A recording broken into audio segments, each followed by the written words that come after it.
All right. Well, it is 10 a.m. on the dot. Let's go ahead and get started. Welcome.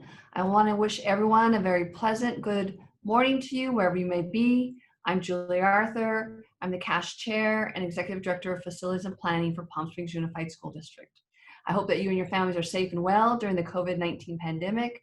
CASH has been providing you with weekly webinars to ensure that we serve our members with the latest and best information to help school districts, county offices of education, and our vendors get ready to start for the return of students and teachers to our schools in the fall.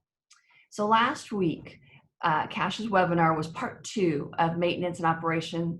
It was sanitizing, disinfecting, cleaning playgrounds, athletic and large assembly areas, and indoor and outdoor facilities. So it was really well attended. Lots of good information was shared as we all cope with reimagining how schools and classrooms will function when we reopen.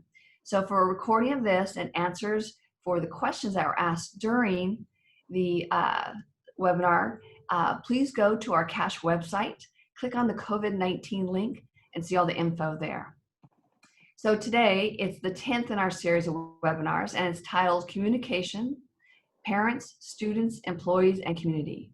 And unfortunately, CASH's Vice Chair, Jeff Becker, is not with us today, so we're missing Jeff, and we hope all is well in Fresno County. For this webinar, all attendees are muted, and I encourage you to use your chat feature. Sam, next slide. Oh, yeah, thanks. Make sure that you're messaging and using the all panelists and attendees, that selection there. Again, we're recording this webinar to share with our CASH members on our website. So let's go ahead and let's jump to our, oh, goodness sakes, we don't want to jump to it. Let's talk about our panelists here today. So we have, let's see. All right, let's go with this. So we have Rick Scalars with FM Research. We have Jennifer Gibb of King Consulting. We have Desiree House of Site Logic, Julie Strauss of HMC, Jeff Jorn with Monterey County Office of Education. We have Hema Estrella with Los Angeles County Office of Education, our own Rebecca Clary with MWH. We have Alan Reisling with Long Beach Unified School District, Dwayne Mears with Placework. Both Alan and Dwayne are on the CASH Board of Directors, and Dwayne is the treasurer, so he knows where all the money is. And we'll go ahead and get started then. So first up on the agenda, we have Rick Scalars with FN Research. Rick, good morning. Good morning, and let me show my face here as well. Great. Good morning, everyone. Thank you very much for having me. My name is Rick Scalars with FM3 Research. We're a public opinion polling firm. So we're going to put together a list of some research from past surveys we've done over the past month or so to give you a sense of where public opinion is on a bunch of the issues that obviously have to do with schools and education, but also the broader feeling of voters in California these days. So we'll get into it right now. So in the next slide, you'll see public opinion research is happening. And so if we go to the next slide,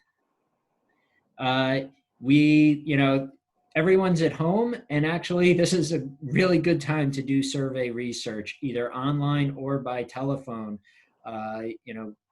The calling centers, the way we've done it, a lot of it can be done via telephone, so it's at home. The interviewers are at home. The people, obviously, a lot of us are still spending most of our days, all of our time at home. So we're actually seeing a lot of participation rates increase what they had been prior to the pandemic.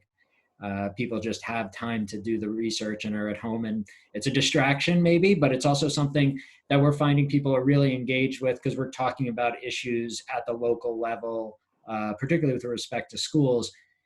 People are seeing an opportunity to voice their opinion on issues that really matter to them. So no real problem conducting research at this time. Okay, so go to the next slide. And just give you a big overview of how Californians are feeling these days. So we'll go to the next slide. And we generally ask this question: do you think the state is headed in the right direction or off on the wrong track? And now I will caveat this by saying, obviously, the events of the last week may have sort of altered public opinion in a way. We don't yet have data to share with you on that. But as of sort of the end of May, what we have found consistently over the course of the pandemic, stretching back to early March, public opinion of the state has actually improved, and you can see that in October of 2019, we had a majority of Californians saying the state was on the wrong track. Today, or as of the end of May, those numbers have basically flipped from about 40% right direction, 50% wrong track, to now 53% right direction, 40% wrong track. So as the pandemic has sort of gone on, people are feeling better about California, about their state. And then you can also see at the bottom of this slide, 60% saying right direction for their city or town. So the positive feeling of the state and their own cities has improved dramatically over the past several months. Again, I do want to sort of say you may see some new numbers come out, maybe the end of this week, early next week, that says, some of this has changed given all that's happened over the past week, but we don't have that data just yet. Okay. On the next slide, you can see the favorability ratings. And again, what we've seen over the past several months is opinion of the governor has dramatically increased. October 2019, throughout the year of 2019, we saw opinion of Newsom sort of steadily declining month after month. And in October, his opinion of him was completely divided at 47% favorable, 46% unfavorable. And you can actually see in that dark green, only 19% had a very favorable opinion of him, and twice as many, 38%, had a very unfavorable. That's that darker orange. But today, and again, prior to sort of what's happened in the past week, those numbers have dramatically shifted. He's now got a 2-to-1 favorability rating. And again, a lot of this goes to his response to the pandemic. And you can see sort of what he looks like versus what Californians think of Donald Trump's leadership. And it is almost the exact opposite: 33% favorable, 65% unfavorable. Obviously Californians didn't like Trump prior to COVID-19, but there seems to be a growing intensity of unpopularity for him, even as the pandemic goes on. And then you can see mayors for the past several months, a solid majority, getting close to 60%, say their city's mayor they have a favorable opinion of. And then your local K through 12 school district, again, more than half, a majority saying a favorable opinion, only 2 in 10 unfavorable, and about a quarter of the electorate, saying they don't have opinions or they can't rate. So even though the favorable is not as high as, say, the governor, what you're actually seeing is a big chunk of voters who cannot rate their local K through 12 district. So it's not a negative, it's not a positive, it's just a don't have an opinion. And then lastly on this list, the state legislature. Even the state legislature has frankly seen some improvement as a result of COVID. Okay, and here are some general experiences of voters during the pandemic. So just general do you approve or disapprove of the job being done? Again, Newsom, very high rating, almost 7 in 10 approve, with nearly half saying strongly approve. state government, 60%, your local school district, 56%. And you can see just 6% saying strongly disapprove. So by and large, mostly positive views of how the school districts are responding to this crisis. And similarly with their mayors, overwhelmingly positive. So at the local level, a lot of positive response from public on how it's being handled. Okay. In terms of concern about issues, obviously, the economic impact has become something on most people's mind. 2/3 say it is an extremely serious problem the coronavirus is having on the economy. So that is sort of off the charts, too high, very high.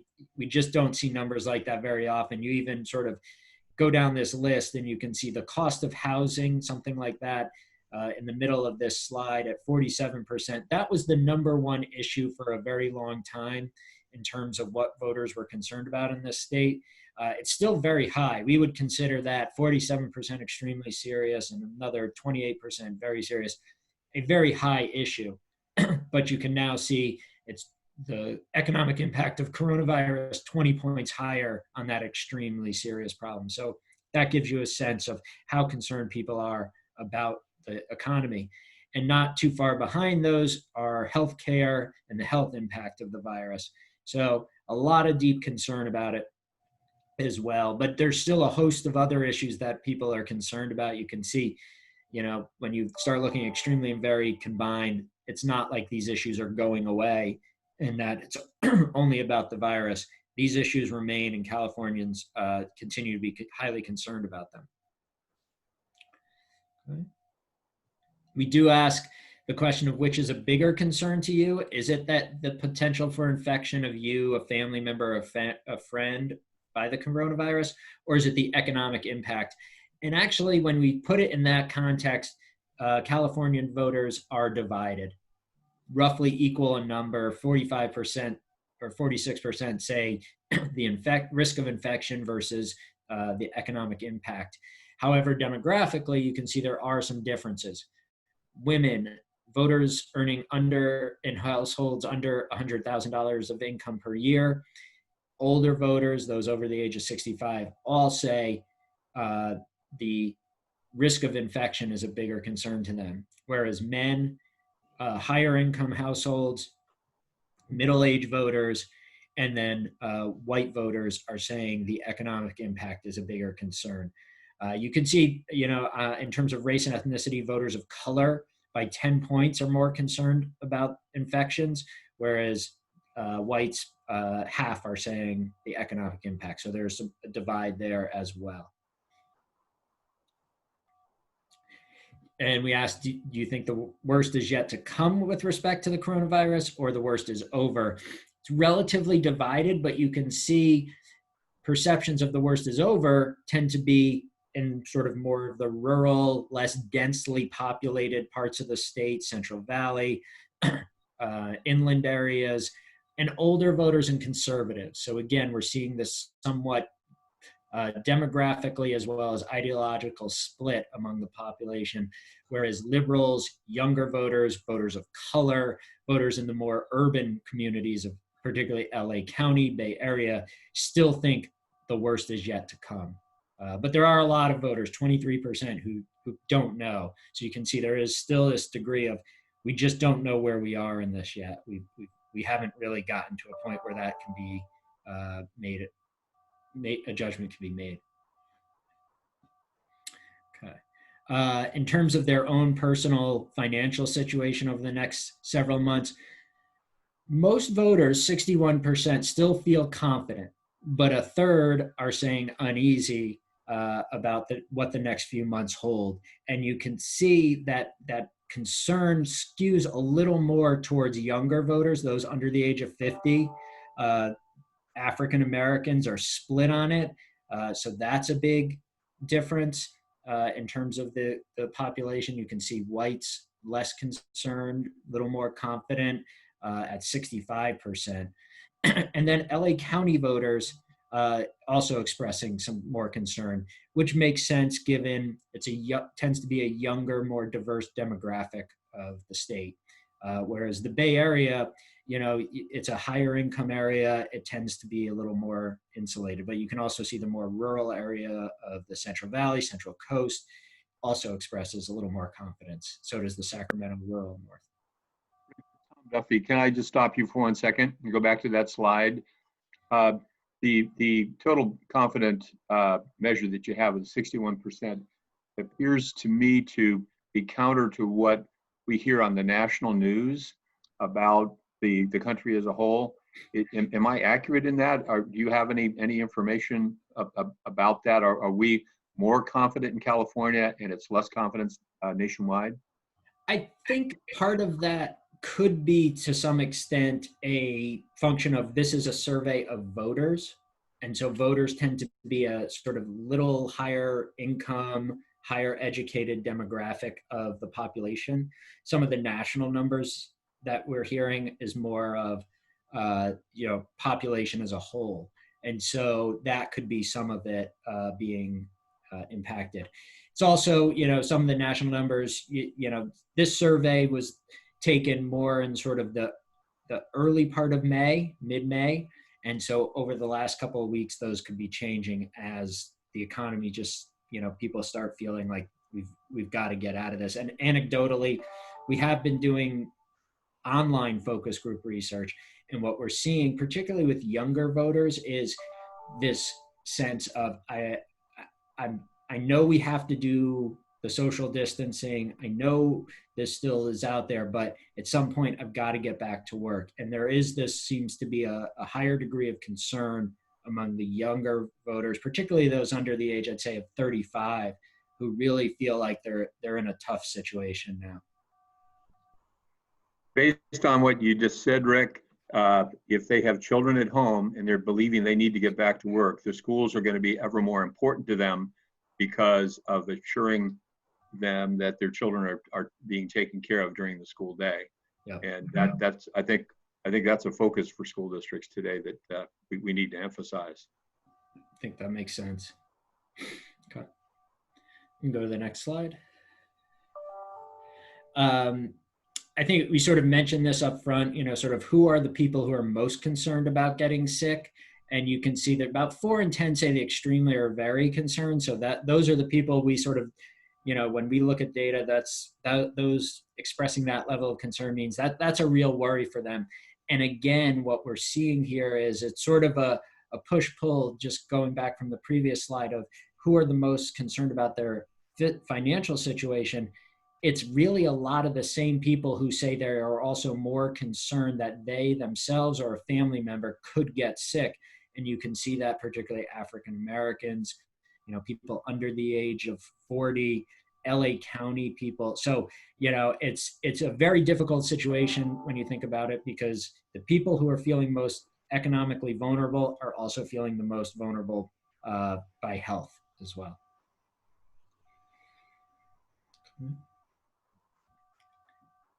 Go to the next slide. In terms of sort of the issues of, disparities, which, has become part of the conversation in the past week about not just disparities in treatment by law enforcement, but also economic, social policies.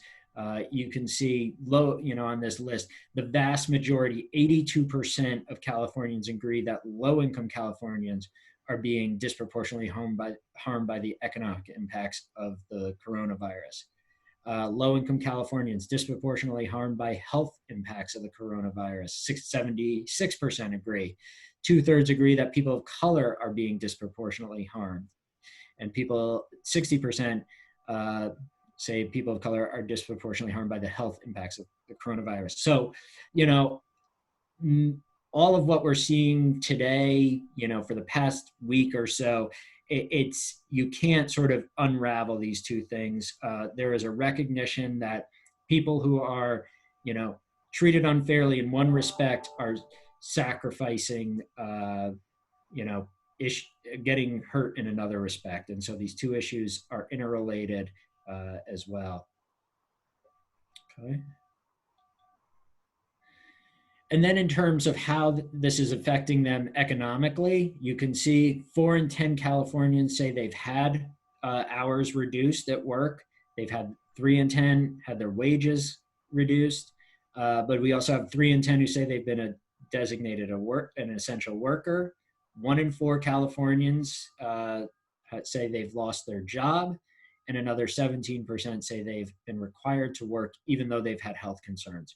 So we've got sort of a big chunk of the electorate who are feeling that economic pinch. Maybe they've lost their job entirely, or they've lost hours and wages, or they feel like they've been forced to work in a way that maybe they don't want to or feel uncomfortable. So there's the economic impact is not just that I've been laid off, but it's also feeling strain at work as well. Okay. In terms of their projection of what the next 6 or 12 months look like, you can see, most people think we're going to get this under control either in the next 6 months or the next 12 months. You put those two numbers together, it's more than 60% who think it will be under control within 6 to 12 months. But there's still a fair number of voters out there who are not convinced that we're going to be out of the woods in that time frame. You've got roughly, probably 40% of the electorate who says think it won't be or just don't know.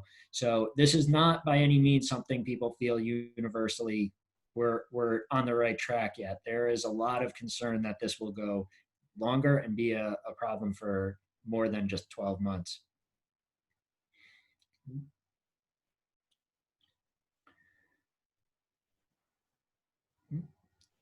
Okay, so we'll get into some issues specifically related to schools now and in terms of how they think schools could be improved. So what we've seen time and time again over the course of research, not just this year, but years going back, and we're showing you these numbers, priorities still remain the same for improving the safety and health of classrooms and schools. And that starts with removing lead paint and asbestos and mold from schools. 74% said that is an extremely or very important use of potential funds from a bond measure or any funds that a school district has. Replacing old and deteriorating water fountains, unsafe lead pipes. Again, 3 out of 4 say extremely or very important priority. In terms of issues that sort of have come to the forefront, providing disadvantaged students with laptops and access to internet for online learning. 64% say that is an extremely or very important thing that schools should be funding. You've got also another 22% who say it's somewhat important. So we've really got this sort of recognition that schools need to make sure disadvantaged students can continue learning if they cannot be physically in the classroom, that at-home learning remains viable for those disadvantaged students. Rick, quick question as a follow-up to that. How have these numbers shifted since we did similar surveys last year ahead of the bond? Has the focus shifted away from some of these core issues in schools? So I think what you would see, Alan, is on removing lead paint and asbestos. It's somewhat of a misnomer here. You can see the difference between those two numbers. The March 2020 numbers are reflective of people who voted in the March primary election when we did research after the March primary election. But it was still the top priority then, and it remains the top priority now. So those core safety elements of physical schools remain consistent. What is different is something like the laptops for disadvantaged students. That would not have been testing particularly well. I think we've seen in research in past years that a lot of voters, particularly voters over the age of 50, think there's been too much reliance on technology sometimes, that there's this perception that kids need a notebook, they need a teacher with a blackboard, and that's how you learn, that technology isn't fundamental to learning. That may be shifting the longer we sort of are in this current condition of students having to learn at home. There's a recognition that they've got to get online, they've got to do things like we're doing right now to talk to their teachers, to get educated.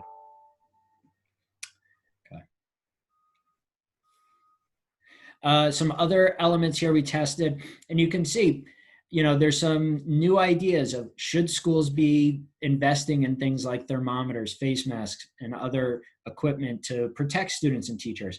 And we've got pretty strong support for that. 62% say extremely or very important. Another 21% say somewhat important. So there is a value in doing that. Purchasing equipment and supplies to more frequently disinfect, sanitize classrooms, restrooms, and school buildings. 67%, extremely or very important. So again, that's another new item that I think, a year ago, nobody would have sort of put that on the list. Yes, schools should be clean. We shouldn't let them be dirty. But there's now a health component to that the public is seeing as a relevant issue. And then expanding food delivery programs to ensure disadvantaged students receive free meals while schools are closed. Again, yes, students, sort of recognition of free lunch programs has been something that a lot of voters have always sort of supported. But the idea now that schools need to take the sort of initiative to go out into the community and get those meals to students where they live is something fundamentally different. And you've got a lot of voters saying that is highly important in this current environment. Okay. Oh, Can you go back to that slide for 1 second? And it's Tom. It's the next one, Sam. It's about about the wrong direction, I think. It's about the thermometers and face masks. So what we're seeing here is that so tell me if I'm right about this, Rick, that the high propensity voter, that would be the looking at November voter, is saying that it's extremely or very important that districts purchase thermometers, face masks, and other essential and safety equipment to protect students and teachers. And we're seeing more than 6 in 10. And then even a higher number with the circle around it, 67%, purchasing equipment and supplies needed to more frequently disinfect and sanitize classrooms. Yeah.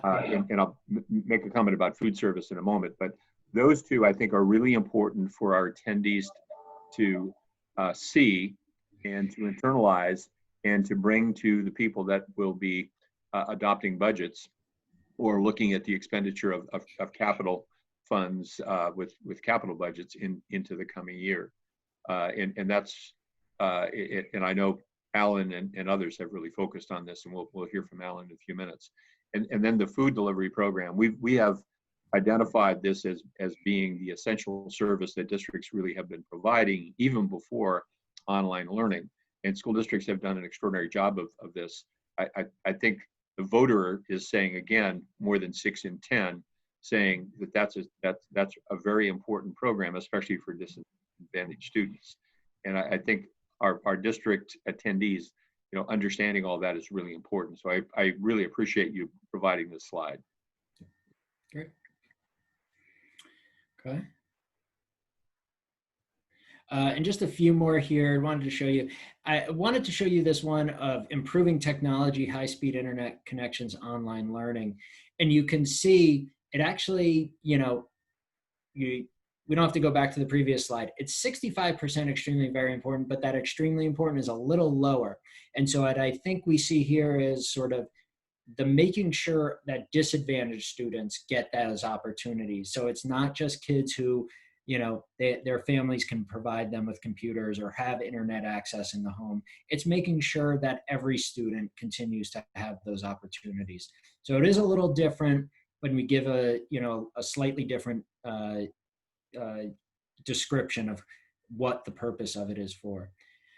Interestingly here, upgrading nurses' offices and student health centers to improve student health services didn't test as strongly as Alan just mentioned, or excuse me, Tom just mentioned on the previous slide of, the sort of thermometers, the face masks, the cleaning of school classrooms. So upgrading the nurses' offices, a lot of voters still think it's important. It's 56% extremely invariant, another 26% say somewhat, but it just doesn't seem to be as an urgent need or importance as those previous ones on the other slide.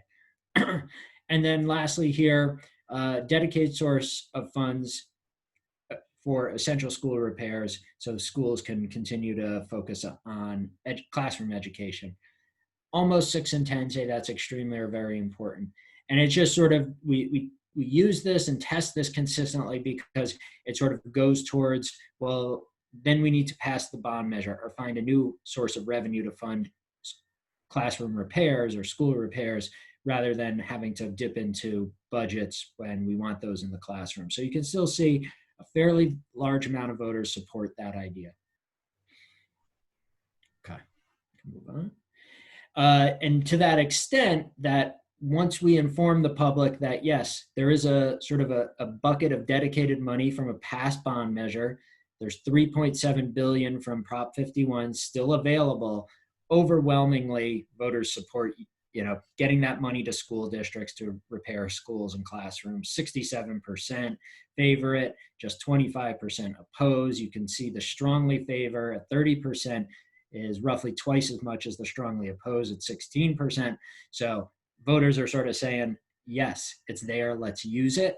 And you can see, not surprisingly, some of the strongest support comes from areas we know that tend to be more supportive of these types of bond measures: LA County voters, Bay Area voters, voters under the age of 50, voters of color, all strongly, over 70% say, if we've got it, let's use it. What's going on?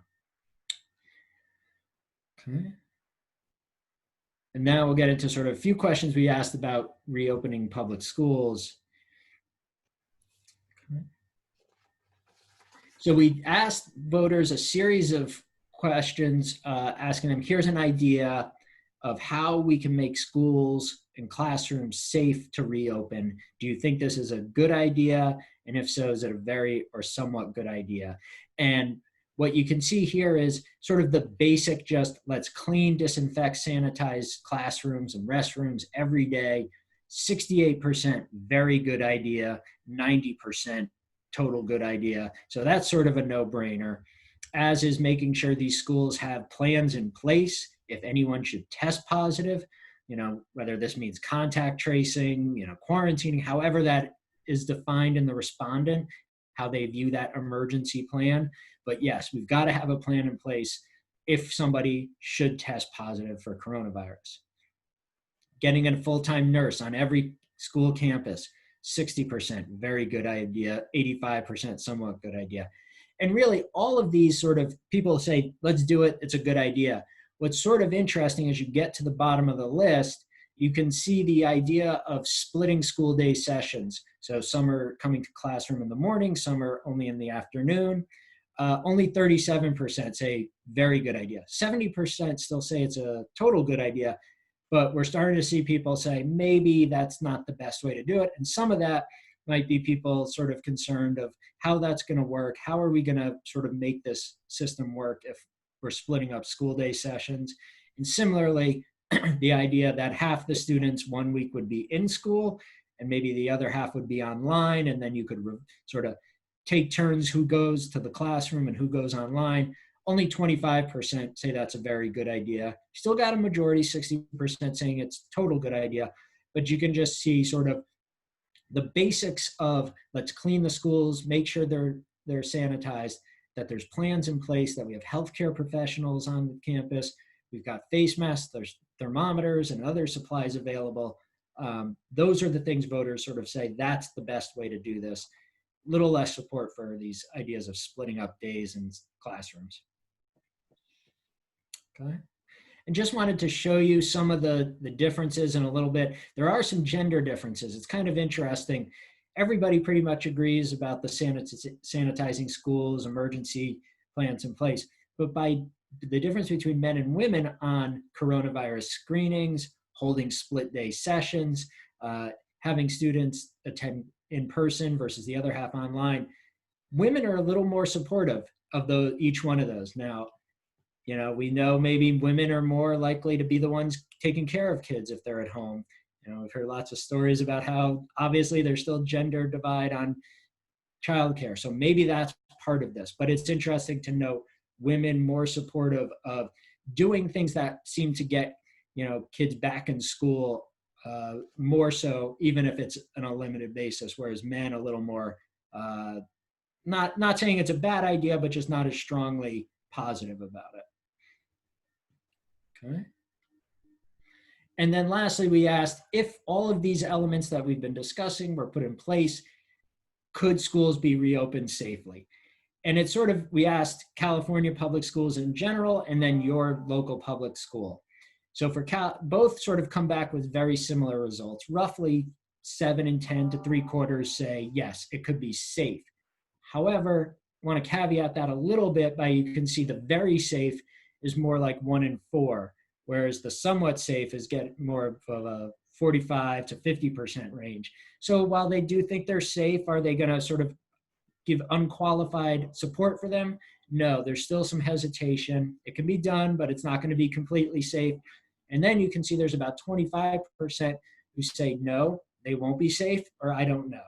And again, I think we see that consistently throughout this survey when we start talking about the coronavirus and all the various component pieces of it. There's still a good chunk of people who sort of feel like, we don't know what we don't know yet. And I'm still nervous about making any sort of long-term decision of saying things are going to be okay in a certain amount of time, my finances are going to be okay in a certain amount of time, or that it's going to be safe to reopen schools. We just don't feel comfortable. There's a good chunk of people who just don't feel comfortable going there yet. And so that, I think, is our final slide. Oh, one more. Sorry, little demographic information so you can see who's saying it's safe or not safe. There aren't a huge differences across the electorate, but there are some worth noting. People who do have school-age children at home, a little more likely to say it'll be very safe to reopen schools. Maybe they're ready to have their kids out of the house for a little bit of time, so they think it can be safe. People who are a little lower on the education scale, again, that might reflect some degree of economic hardship, that having kids in the home all day is preventing people from sort of working or being able to get outside the home to do other things. You can see voters over the age of 65. It's interesting, they're a little more undecided on these issues than the rest of the electorate. And then voters of color, a little more likely to say very safe than whites as well. I think that's it. Okay, and a few slides on communicating with parents in the community. So in some of our local surveys, and we took this from a survey of Duarte USD, how people are getting information. And you can see most of the information people are getting from is really sort of the way you would normally expect. They hear from friends or family. They're getting information from the web, online, social media. But for parents, you can see some of the biggest ones were emails that they're getting from the school district at 85%, and then from going to the website itself at 71%. So your parent communities are looking to your districts to get informed. They want to, getting information to them or posting information on websites. They're going there, they're looking at it. Sort of more of the official information from emails, from the website itself. Lower on the list, you can see at the bottom, the district's Facebook or Twitter accounts. Some people are going there. It's not a huge amount. It's not as much as the other emails or people going to the website themselves. So I think what we also have said, and this isn't just school districts, it's you've got to get information to people through a variety of sources. There's no one source that you can certainly count on. But right now, it does seem like getting things via email and posting information on your websites is an effective way to do it. And Rick, let me just add one thing. This is John Fairbanks. Sorry, I'm late. This Duarte has done an especially good job, I think, of driving and having their parents go to the Duarte website and looking at the emails that Duarte has put out. So these are pretty high numbers from Duarte's parents in following what information Duarte as a school district is putting out. Then I think we got a couple more slides. In terms of what what they're interested in getting, you can see here, how interested are you in getting this information? 47% say they are very interested in information about how to prevent the spread of coronavirus in their community.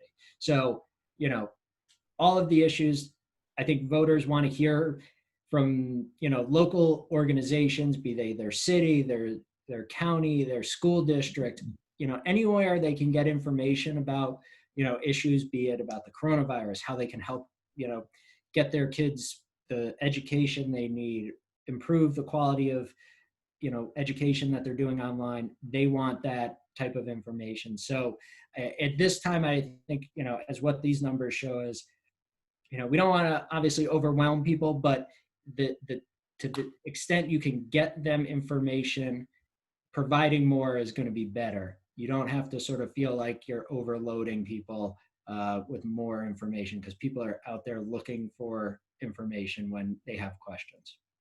And again, Rick, this is for voters on this slide. The prior slide, you broke down all voters and parents. Right. And we saw how with parents in that prior slide, there was a much higher level of interest in means of communication, correct? Correct. And I think you're sort of leading me to the point, and I think this is right, Tom, that if we broke these down by parents, they're going to want more information than just voters at large from their school districts. Exactly. As the next slide will show. Yep.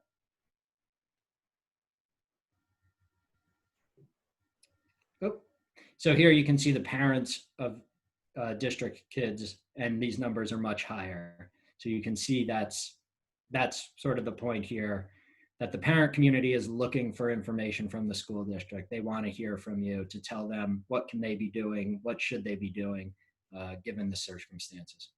And you saw in the earlier slides that the school districts are indeed trusted to provide this information. You are trusted communicators on these kinds of issues, and voters and parents want that information from you. Okay. And Rick, when you see a number like the 60% in the very interested, what does that tell you? What does 6 in 10 say to you? That's an extremely high, intense number. We don't necessarily see those a lot, and I think it goes back to sort of even the very first couple of slides where we were showing you about 2/3 said coronavirus impact on the economy is an extremely serious problem, and that's sort of off the charts high that we don't see very usually ever, if ever. That's analogous to this. The idea that 60% or more are saying very interested to get this type of information, how they can help their kids learn at home, what the district's doing to keep people healthy, what they themselves can do to keep people healthy. All of this is just, give me information. I want to know something that I can do or should be doing to address these concerns. Okay. And then lastly, we did ask people, in this district, do their children have access to computer connected to the internet for online learning of the parents? So you can see most parents in this district say yes, 93%, 7% say no. For those not familiar, Duarte is sort of a suburb of LA in LA County. So it's a relatively high income area. So this is obviously something that will change wherever you are, district by district, the population based on socioeconomic issues. But for most students in this district, they do have access to a in-home computer connected to the internet. All right. Rick, John, I'm sorry, maybe I missed it. How many surveys were taken for Duarte? How many people participated in it? I believe, John, you can correct me if I'm wrong, it was 400, but I will, John, I if you believe that's pretty close, yeah. 350 to 400. Okay. And if I can just go back for a moment, John and Rick, and I don't, Sam, want you to go back to the slides necessarily, but you had indicated that through this research that there was interest and expectation that things like thermometers and face masks would be used by schools. Just in trying to find out what's happening within other parts of a community, like within churches. One of the things that I just learned this week, that a fairly large church is limiting the number of people that could go into a service by somewhere like 25% or less, so that the building would only be filled by maybe every fourth pew, let's say, in the church, that temperatures will be taken by someone as people are entering the church, and that reservations are requested for people so that they can basically serve the entire population. So with the discussion, I'm making this point that with the discussion of will these kinds of practices be accepted at schools, apparently they're being put in place in other parts of communities. And that just was something that was striking to me, that was actually going to happen because of talking about it with schools. I mean, I think there probably is an expectation that there has to be some specific things have to be done, that you can't not do them. So what exactly they are and exactly what specific elements schools will do maybe has yet to be determined, but that there will have to be some steps taken is probably a given from the public perspective. And Tom, that's what we're trying to do, and help these districts determine those very questions, district by district and between parents and non-parents. It's exactly what we're trying to gauge and calculate and help on that communication. Thank you. All right. Thank you so much, both John and Rick. We'll go ahead and move on to our next slides. And we've got Jennifer, Desiree, and Julie coming up. And they're going to give the perspective and talk about direct communications with parents and students. Jennifer, Desiree, Julie. Good morning. Good morning, Julie. Thank you. I'm Jennifer Gibb. I am the Director of Finance and Business Development with King Consulting. I have recently moved over from the public sector where I worked for Napa Valley Unified for over 10 years as managing facilities finance, and now working with King, helping districts to leverage their facilities funds. Today, though, I'm not here in a working capacity. I'm here as a parent, which is also a very full-time job that I didn't realize it was this full-time since we did the shelter in place. It's even more full-time, right? So I have two kids. My son is 6 years old, Malcolm, and my daughter, Alana, is 9 years old. Hi, everyone. My name is Desiree House. I'm with Site Logic. We are a facility master planning company that helps districts kind of do everything from securing financing to energy projects, facilities master plans. And now we are very focused on COVID and opening back up. I have two babies. I have a 1.5-year-old and a 6-month-old, and it is definitely a different world we're living in right now. Morning, I'm Julie Strauss, and I am a pre-K-12 market leader for HMC Architects. I run the gamut when it comes to HMC. I do funding and entitlements for our projects, and I also advise and support our project teams and our clients. And we are, as everyone else, looking to how we can best support all of our clients as they navigate these new waters and how we will be able to reopen. I am here as a parent. I have two little ones. I have a 6-year-old, Scarlett, who is in kindergarten going into 1st grade. And then I also have a little boy, Jameson, who is 2, and he is in preschool. And we are working through the end of the school year right now, trying to finish up all of our last assignments and get those submitted before she finishes school next week. When looking at communications with parents, Cash asked us if we could help with topics and help formulate what we as parents would like to see in a communication plan on reopening schools. So what we decided to do was kind of start broad and then go into more specifics. Sam, if you want to go to the next slide. We thought that where we could first start as parents and what would help us, because I think we are all planners, and as much as our children thrive on being on a schedule and routine. We as parents also need that. And especially as working parents, we need to know how we can plan for us as well, not just for our kids, to keep them on their routines, to keep them healthy and mentally healthy and going, but we need to know that for our own well-being as well. So looking at a schedule, what are the school districts thinking? What are the hours of instruction or operation going to be? Are we going back to a regular 8 to 3 schedule? If not, what would that schedule look like? Is there going to be a track schedule? And are we going to split our schools into an A and B, and part of the school goes on given days and the other part goes on other days? If we are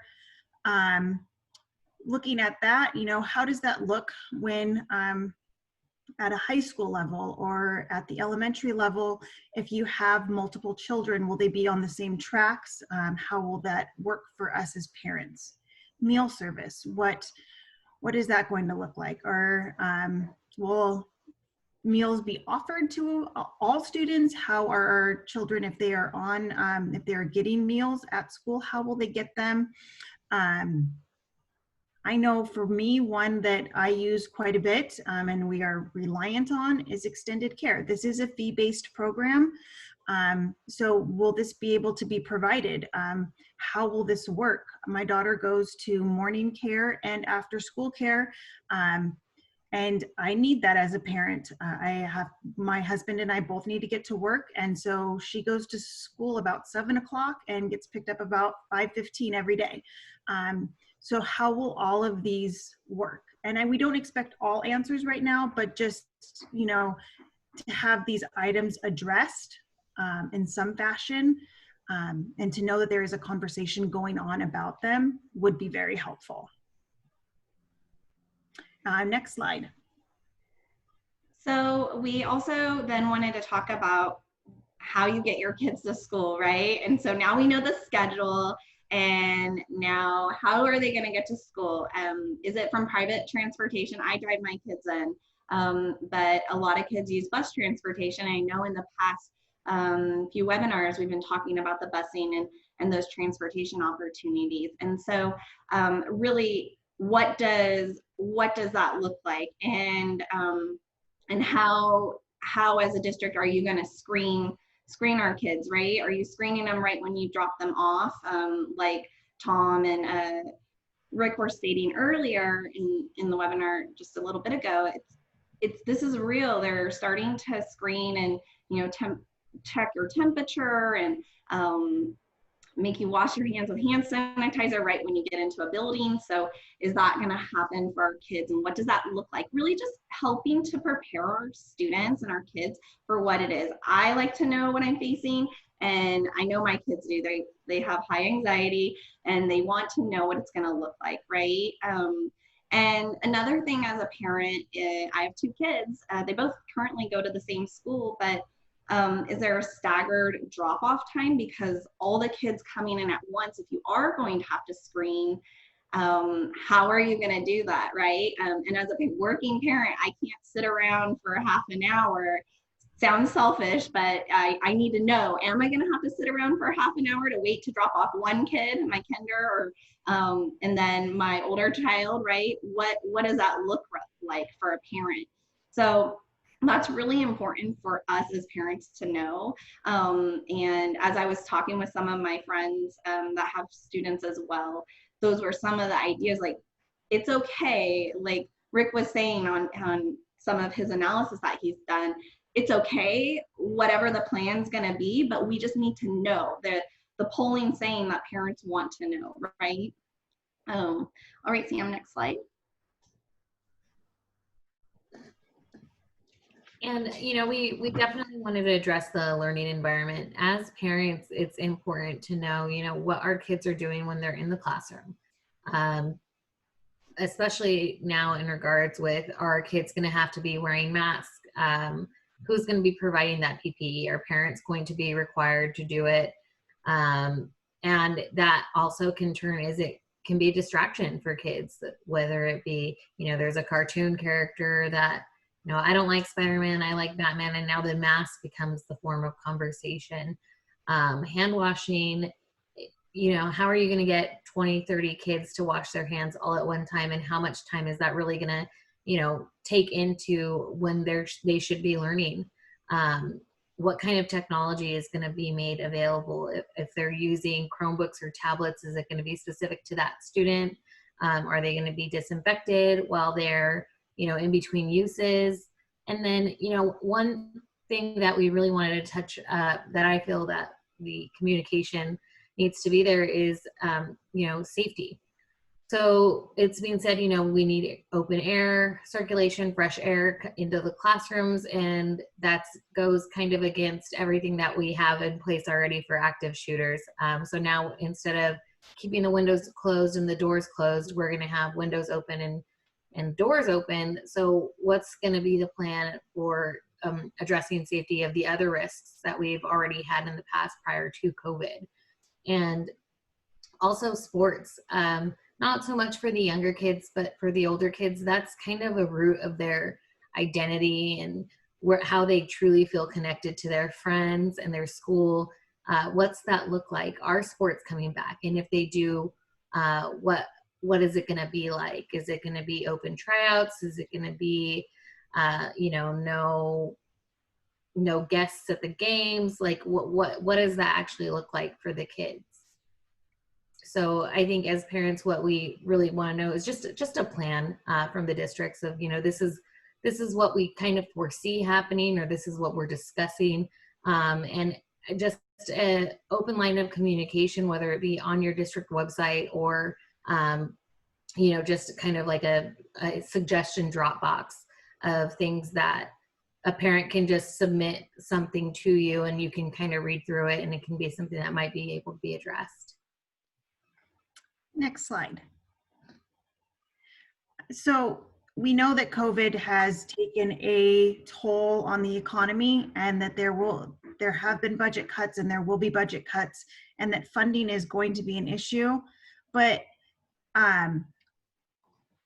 this pandemic has brought on additional concerns. And so we talked as parents about additional services that we would like to know if they're going to be provided, and how they would be provided. We know that funding is tight or might not be existent, and there's, you know, not additional funding to hire these positions, but will there be additional counselors? How will counseling be handled at schools at each campus?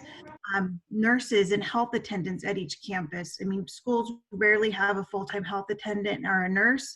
Will those be provided? Will the nurses be taking the temperatures of the students and helping with screening? And then social emotional curriculum. Will there be additional curriculum provided to help with how our students have all processed this whole pandemic that has happened, and staying at home and not being around their friends? There will be a need to help them through that, I think, going back. And so, you know, in our last conversation, we had a lot of talk about the mental health of our students and mental health going back. So we wanted to make sure, and we think that it's a critical issue as parents, that this be addressed by the districts, and that some information be provided as to how we might keep our children safe mentally as they head back to school. Next Sam, slide. next slide.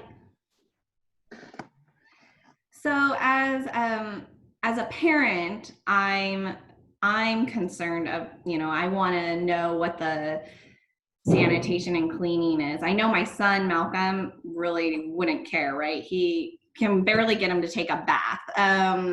That's a struggle. So, but I think parents really want to know what type of sanitation, what items are going to be sanitized, or is there a cleaning schedule that is in line with the school schedule, right? If you have an A/B track, are you cleaning twice a day?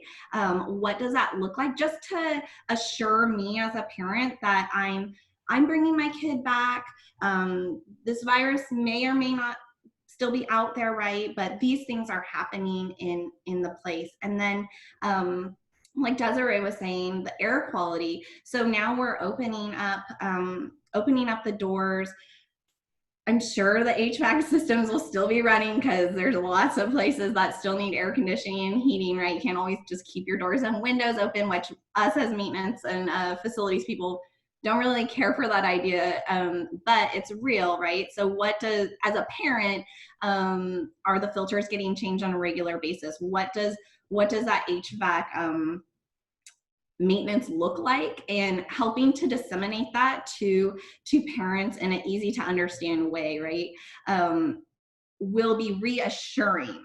It will help us to make that decision to bring our kids back if we're kind of on the teetering of understanding if that's something that we want to do in the fall, right? But really, like I said, it's more for the parents on the maintenance and ops side for us to understand what that schedule looks like and what you're going to be doing while you're cleaning. Like I said, the kids probably don't really care. At least the younger ones I know don't. Next slide, Sam. And, you know, as parents, we also want to know what's expected from us. What can we help do? And I think that comes back to, you know, a contingency plan by the district, letting us know how we can help. Majority, or hopefully not majority, but a lot of parents have lost their jobs, so they are spending more time with their students at home and with their kids. So they want to know, you know, how can I help get this kid back in school so I could get back to working? So is distance learning part-time an option? And if so, how is that schedule going to be arranged? And then again, I think the really big piece of communication that needs to be sent out to districts, to parents, is the PPE portion. How and what should we be providing? Should we be taking the kid's temperature? What if our kid's asymptomatic and actually does have the virus? You know, that's a huge issue right now. With, they're saying younger students, or in the younger age range, are majorly asymptomatic.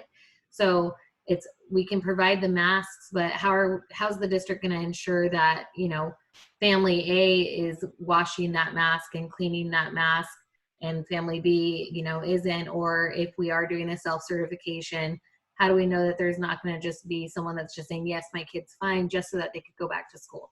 So I think just a clear path of communication, whether it be a message board, an app, something on the district's website saying, you know, this is what we're doing, this is what we expect. And then I truly think that having an option for parents to weigh in on how they think things are being handled and what they would like to see differently. Maybe it's a town hall once a month or something like that, until we get on, you know, a more clear routine of things, would be beneficial. And then just to chime in on the contingency plan, I know me as a parent, I would like to know if there is a resurgence in the fall of COVID and cases spike again, what is the district's plan? Are they going to shut down completely again, and I need to be prepared to homeschool my daughter again come the fall, if that's the case? I know we can't read tea leaves, but to actually put out a contingency plan and let us try to think about it and process it, if cases spike again, would be very helpful. And I think that is all we have for our points on what would be helpful for a communication plan to parents. Let me ask, this is Tom again. Thank you, all three. But let me ask, have you had any of these questions that you've posed answered by your districts at this point? For me, no, I have not had any of these questions answered. How about you, Jennifer? No, I have not, but I was surveyed. They did do the survey. So that was, you know, I think that's the first step in the right direction, right? Having, as we talked about in our last time we were on, having the option to, or the opportunity to voice our opinion about different things, I think is now going to help make some of these decisions, right? Getting that input. No, that's really good to hear. And Yeah. how about you, Des? Yeah, so I just registered my oldest daughter for preschool. and it's a private preschool because that's all I could get her in right now. But they actually did send out, it was like 26 pages of different like entry methods for the school. So basically one child can enter the school at a time. You have a passcode when you're entering in, and at that time the kid will have their temperature taken.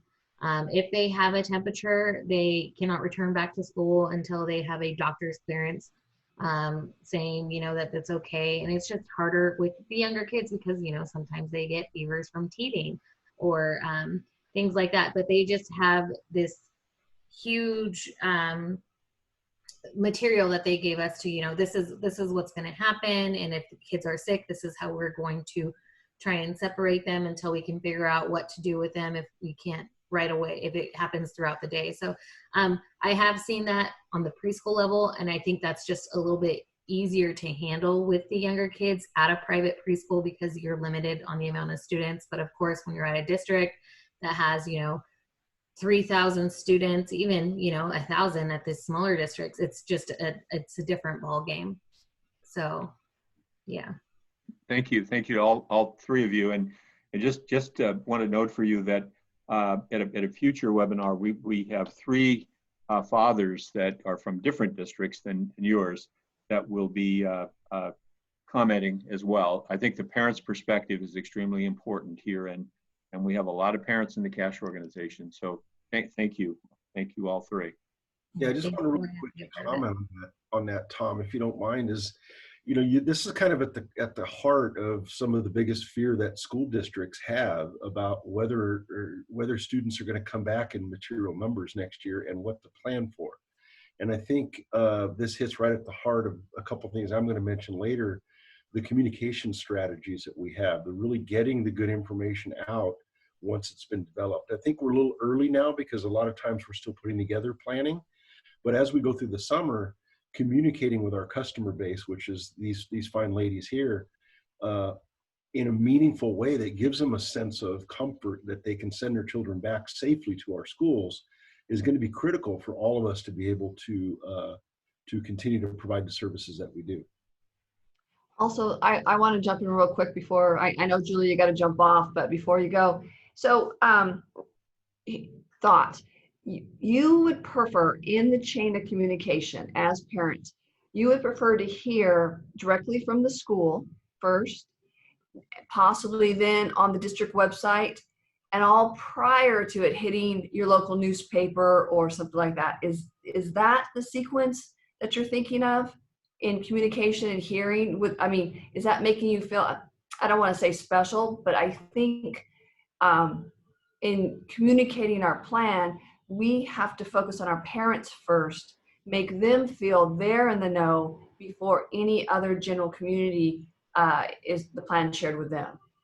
Yeah, Julie, I think that's important because, the messaging we've been hearing as adults is we're in this together. So we're in this together, and we want to be able to be a part of the solution to able to get our kids to go back to school. So hearing about it prior to it just being released as this is what we're doing, and having the opportunity to chime in, I think is really important. And I would just like to chime in on that as well. I know I had previously told Tom Duffy that would be my preference of communication, because I feel at your local school level, and for me, my children are in elementary school, so we see Miss O'Connor on a daily basis, and we have a relationship with the principal, and she knows our community and our neighborhood, and so to be able to hear it from her first, and it will be more than likely the same exact plan at every campus throughout the district, but to hear it from your leader at your campus that knows your community, I think goes a lot further, and we're able to react to it. And if I see an email come in from Miss O'Connor, I open it immediately and read it and process it. We know if we see an email from the superintendent, it's district-wide. It doesn't hit so close to home if it's the superintendent, but if it's the principal, it's important. It's our community, it's our neighborhood. And I think also, Julie kind of touched on it, is just that united message, right? So having however you're disseminating in whatever order, but I do think on the more personal level, school, then district, then community, but making sure it's one united message, and then tailored for that personal connection at the site level. Yeah, I agree in trying to make sure that our communication, as we look to how we do it, it's that principle that you see every day when you're dropping your kids off. That's that connection you have. You many times you may not know who the superintendent is in the school district, unless your child's got in trouble. So and hopefully you don't. But that's the way that I think we're seeing is that principle first. Not so much just from the teacher, but I think the principal first to all the parents, then using district websites, district-wide type, and then before going to the local communities. We're fortunate here in the desert. We have a couple local news stations and a local paper, but I think getting those out that way, it's like kind of makes you feel left out. And I know there are a couple of questions that we have about the input of how what you like to see as parents and how important that is with what you guys talked about, and being able for parents to not just say, hey, here's what I'm worried about, but it's to say, here's what I'm worried about and here's what I want to see. Yeah, and there was one comment in the chat about the teachers and staff, and I think that's incredibly important. When I say united, I don't mean just site principal and superintendent, right? I mean everything from your classified operations maintenance staff, because they're the behind the scenes, making sure everything's up and ready for our kids to come back, to our teachers who are frontline working with our students, right? All the district staff needs to really be supported and have that input, come to one common decision that's going to be made and executed, and then that disseminates out to our parents and the community. So here's one more question. Let's say that nothing's changed in the last 2 weeks, no new information to share. Would you prefer to still hear from your principal that, just a brief note that things, we're still working on this, don't have anything to share, or nothing? Me personally, I would prefer to have a weekly email, and even if there's nothing new to report, we continue to plan. We'll be back, we'll have your weekly email next week. I would prefer to hear something rather than nothing. Yeah, and maybe also like a link to your FAQ. I think Rick was saying that most people are gathering their information on your website, right? Just a reminder, nothing status quo right now, nothing's changed, go check out our website in case there's a topic that you've forgotten about, right? One of the things that we're doing here in Long Beach to try to keep those communications open is approximately every other day we put out video messages. Our superintendent does a short 3-4 minute video to give the current update on what's happening related to changes in the state, changes in district policy. And at the same time, we also put out a message from one of our assistant soups that's directed directly towards kids. And it's meant to be the audience to kids. And we talk about things that kids might be interested in and activities that they can do and things that they can remain active and connected to the school. So it's been taken very, very well, and it's monitored very closely by our community, and it's been a great tool for us. I think that's awesome, Alan, that you are including the kids because, especially grade school age, middle school, kids need to feel like they have a voice that's being heard. They are going through a crazy time within their own identity, and having them be part of the, hey, this is, what's going to be happening, and this is how we're going to get back to normal is really important for that mental health aspect that, we were talking about earlier. Yeah, Dr. Tiffany Brown, who's in charge of our Student Support Services Department, spends a lot of time talking with kids about some of the fears and anxieties that they may feel, talks about the concept of confusion and fear and unknown and all that kind of stuff. And she really directs those messages more of a social, mental health kind of a twist to it, to really, have kids explore, and even recommends that they talk to their parents about certain things, right? So it's a really good tool, and it's been well received. That's great. All right, ladies. Well, thank you all so much. We'll, again, you're probably going to see more questions in the chat box. We'll try and reach out and get answers on these. And great topic, great communication on, I think, helping your school leaders understand the parents' needs and the frustration they're feeling right now if they're not hearing anything. Thank you, Julie. All right, thanks. Have a great day. Okay, let's go to the next slide. We've got engaging parents of students with special needs, and we've got Josh, Hema, and Rebecca. So come on online, guys. Good afternoon, or almost afternoon, everybody. Joshua Jorn, Chief Officer, General Services and Business Support with Monterey County Office of Education. I'll go ahead and just take the first slide if you want to move to that, Sam. So really good segue, the last topic segueing into what I plan to speak about today. More heavily focused on the special needs community as we operate. Monterey County office operates a relatively large special needs student programs throughout the county. Still, we have over 700 students in our programs, and we still operate transportation services for over 200 of those special needs students. But on a global level, our county office has taken the initiative to essentially develop a platform and become a leader in how our 24 districts plan to roll out in the fall. And I won't get too heavily into that topic today because that's the item that Emma's planning to cover. But we have, as a county office, been doing a lot of surveying, from internal surveys of administrative staff to our and program staff and to the parents of those program students out to our 24 districts as well. So again, I will focus only on the special needs programs within our county. But we've done a number of different baseline pulse surveys already, specifically targeting parents of the students that attend our programs, number one. And then second to that, we've lumped all of our instructional staff, classified staff, and administrative staff into another pulse survey to determine, what the potential concerns are about reopening from a parent's perspective, from a teacher's perspective, instructional aides, and so on. We have received quite a bit of responses from our parents, and we're still waiting to put together all of the responses received from our internal program staff. We plan to establish that as a baseline, which will help us update our FAQs. I do have a link to our FAQs here on this slide.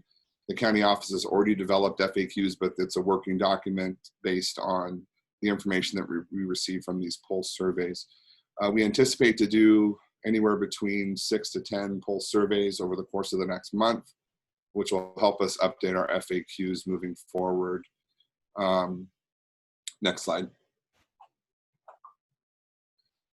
So the county office, as I mentioned, we operate, a variety of different programs throughout our county. Some of them specific to local districts that are in collaboration with the Gen Ed, and others are regional programs throughout the county. So I'm going to specifically talk about sort of 3 of those categories today and some of the issues that we're seeing with the reopening. So first and foremost, our medical therapy units in our county. We have 3 different medical therapy units spread out throughout our county in collaboration with the California Children's Services therapy program. So we have a lot of students coming in and out of those medical therapy units, students of school districts that are being transported to our programs, and they're receiving therapy from the California Children's Services. That in itself is going to be an issue for us because it's very difficult to control. We have put a lot of control mechanisms in place over the course of the last couple of years that specifically target, the one in, one out, single point of entry, of course, attempting to address the issue related to active shooter and lockdown. So that does give us, a leg up, so to speak, on working with the parents and working with the districts on, the proper scheduling of bringing these students in for therapy. So again, we've been working on that for a couple of years now, and I think that we're in a good place within that community that serves the students of the medical therapy units. So, and again, as it pertains to sanitizing and disinfecting, we've already established really a high level of disinfecting and sanitizing of everything from touch points to any type of equipment, parallel bars, swings, standers, things that these students use on a daily basis. A good majority of the equipment that's being used in our facilities is one-to-one, but there is shared equipment, and we are working to roll out a plan for sanitizing and disinfecting that equipment in between use. But again, as I mentioned before, our schedule helps us, provide time between use. We have high level of concentrated staff at these sites, as those of you that run medical therapy units might know as well. Oftentimes it's 5 to 6 students in a class and upwards of 5 to 6 staff. So we are working to develop a process for limiting student teacher contact and student to student contact already. Maintaining social distancing is not so much of an issue because they are relatively large classrooms, not your normal 960 square foot box. But there's a lot of shared equipment, as I mentioned, and by equipment I mean changing tables and restroom facilities and so forth, that we're potentially going to have an issue with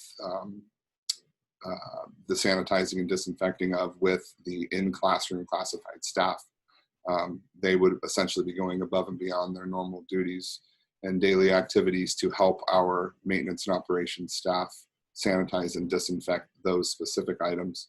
And we are working right now with our bargaining units on coming up with a plan for that. The second group I'll mention, special day class. I really want to target we run a relatively large TIP, that's a therapeutic intervention program, and autistic program throughout the county. They're all regional.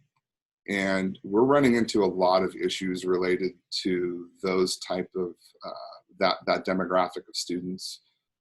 Limiting the student to student contact is going to be very, very difficult. Those students do not do well in a blended model.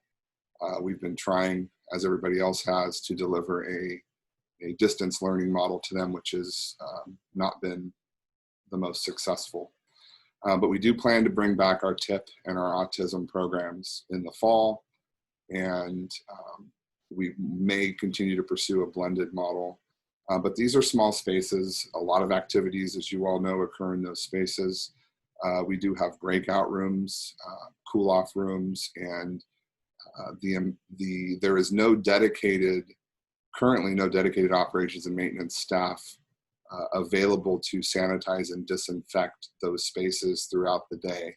And they are heavily used, the breakout rooms and cool-off spaces. So again, we will continue to work with our bargaining unit members on the potential for intervention in those areas. We don't have the budgets in place to add additional staff. Those of you that are looking at budgets and already have submitted your budgets for approval are anticipating a potential further cut. And we did have the foresight initially to develop some additional positions late in the budget development process at our county office to provide additional staff in some of these areas, but I'm anticipating those may be cut with the recent turn of events. So the other area that I'd like to focus on is our deaf and hard of hearing and our visually impaired program, relatively large regional program in our county. There is a high level of shared use equipment in those facilities, more so in our visually impaired, not so much in the deaf and hard of hearing. Our DHH kiddos tend to have a one-on-one brailleist. Any of the equipment or instructional aids that they use are theirs, so there's no need for daily sanitizing and potential cross-contamination. So from that level, that's not a large issue for us in our DHH. The VI program, actually I'll address both. The one large issue we're running into when interfacing with our 24 districts has been the amount of mainstreaming that takes place on these campuses, especially for this group, the DHH and the VI group.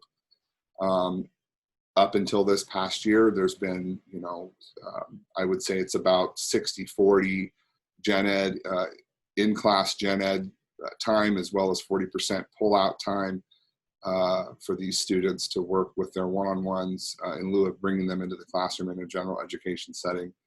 So we're trying to determine how that's going to look moving forward. We're going to limit the amount of pull-out time based on what the districts are requiring. And by that, I mean the districts are currently all 24, and I'd say about 12 of which we have programs in are concerned about, the influx of staff. So for example, I have a brailleist that might move between 6 sites in a day, and those 6 sites might be in 4 different regions of the county at, let's say, 5 different school districts. So we're trying to determine how that's going to look. And we've been discussing a lot of potential solutions for PPE, making sure that the staff that moves through facilities wears, the boot covers when going in and out of the classroom. Of course, they have their trifold masks, which we've been distributing over the last 3 months and will continue to distribute throughout the fall. And then various other supplies. We use different sanitizing wipes, as well as everybody's familiar with the Lysol wipes for disinfecting. So we're looking at that, and we're having those conversations with our districts, which require, of course, updating of our memorandums of understanding with each district. And I am deep in the middle of that right now. So a lot of these conversations are taking place between the county office and the district.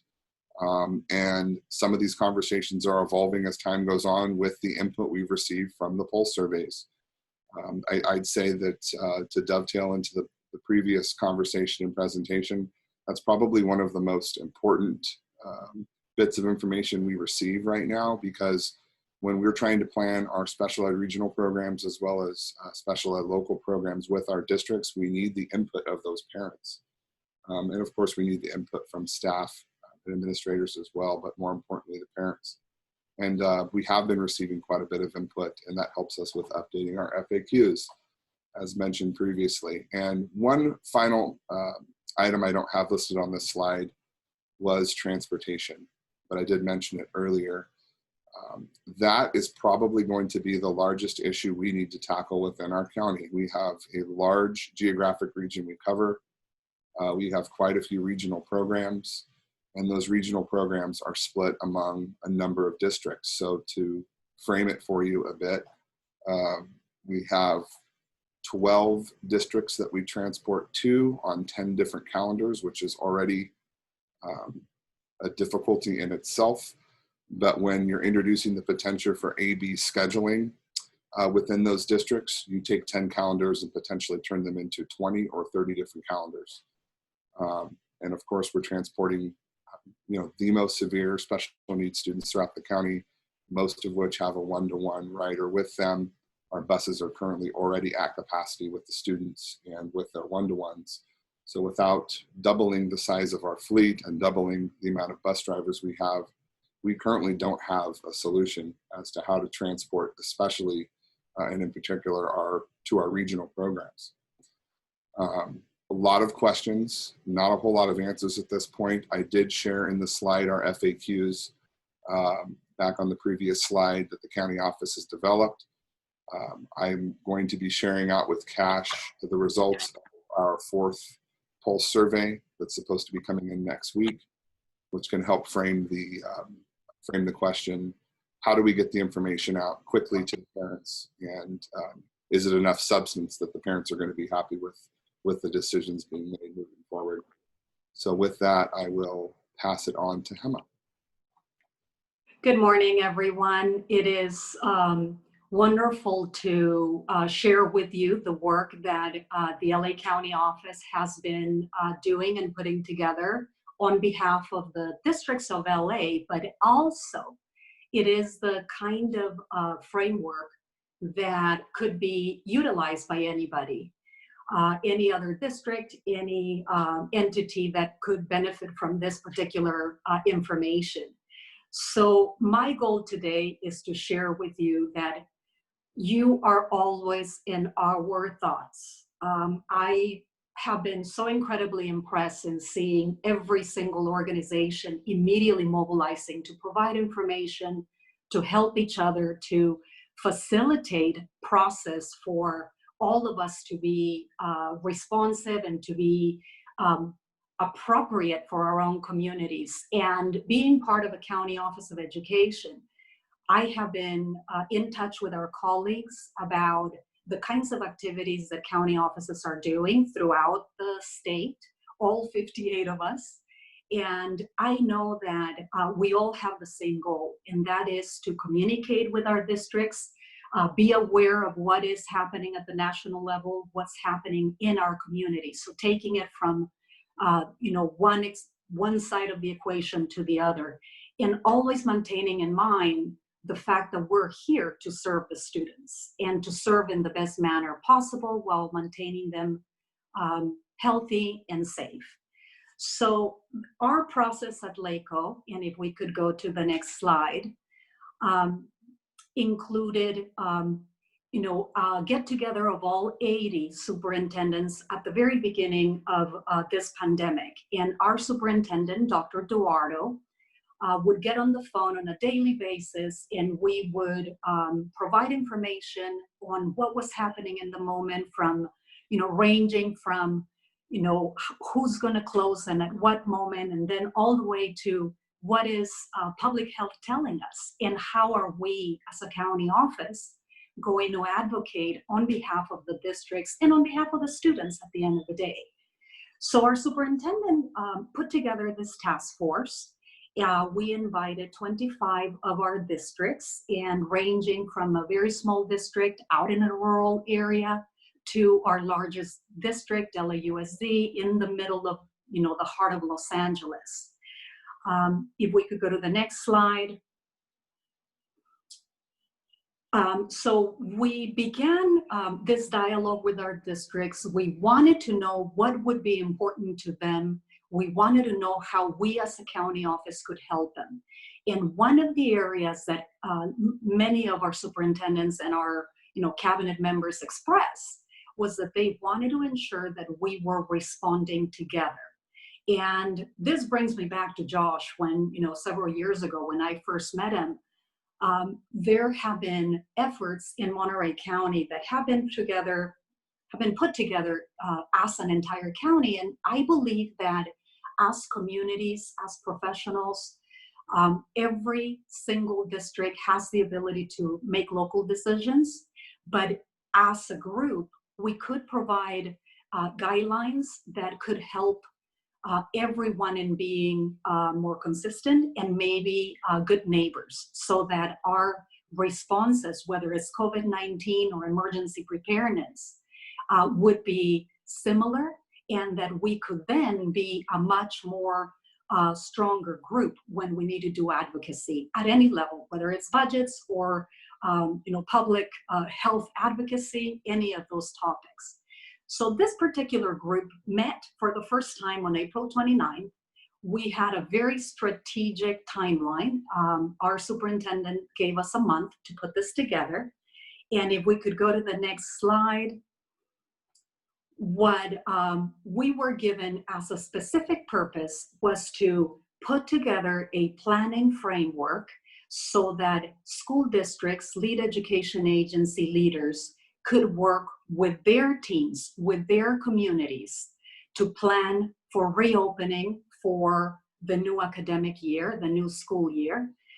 The intent of this framework was never to be strict. The intent of the framework was always so that a district could pick up a document, could choose what areas could be adapted to their particular interest, to their community, and include the guidance of the Department of Public Health for their local community, and that we could, through this framework, support local planning, taking into consideration many of the things that we've heard already from our various speakers.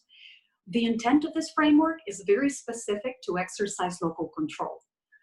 It is important to recognize that even though there's guidance out there, Each district knows their local community, and I was delighted to hear from our parents in the dialogue earlier today as to wanting to be part of that conversation. So we are acknowledging that this process will be much more successful when we engage staff, students, families, other professional associations, and our community partners.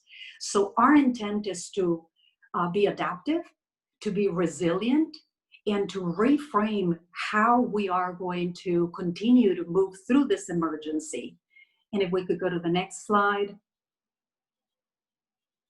So in this particular process, it includes 3 sections. It's to align the vision and the direction of each district, to acknowledge what is it that is critical for each district and the community, to make that visible, to then assess the students, the staff, the families, the organizational needs.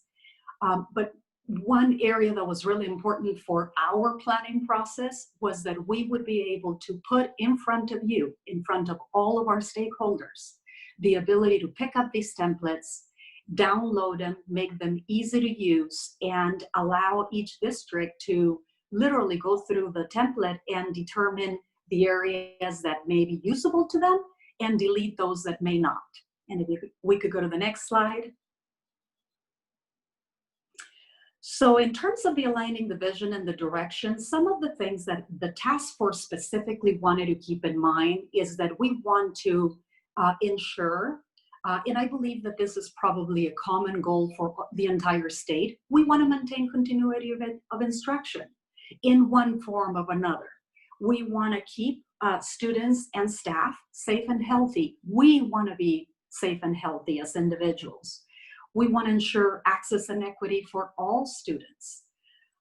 We want to ensure that we acknowledge and communicate with stakeholders, and that we maintain flexibility, because in this last 2 months, I think we all recognize the flexibility and being nimble are such amazing characteristics of us as people and us as an entire profession. Next slide. So there are templates that will guide through assessing student needs by school level, by key student groups, also by being able to acknowledge the needs of people through our staff in terms of position and specific adult groups, administrators, principals, etc. And then last but not least, to really assess the organizational readiness.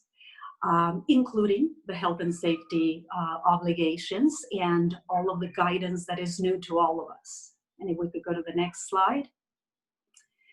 So there are a variety of instructional methods out there. These 3 were the ones that were more talked about within LA County. Once again, we recognize that the district, based on their local conditions and the need of their communities, would choose what is more appropriate for them. Next slide. One of the areas that I thought was really important about this particular framework is the fact that our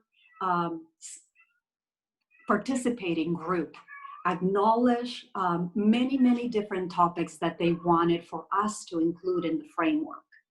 And we categorized them into 5 key considerations. One of them being instruction. And that includes the assessments, it includes the service to special populations, including special education, including other groups such as English learners, homeless youth, foster youth, at-promise youth in the case of county offices, access to instructional technology, etc. We maintain always in mind all of the obligations of health and safety, looking at the constantly changing guidance and the directives that sometimes appear to be, they appear to be a choice as opposed to an obligation. And then also the variances that come from maybe different organizations or maybe different groups. And one of those variances that we've noticed is that distance on when we evaluate social distancing. There are different distances guided by public health and the Department of Public Health in California versus the World Health Organization.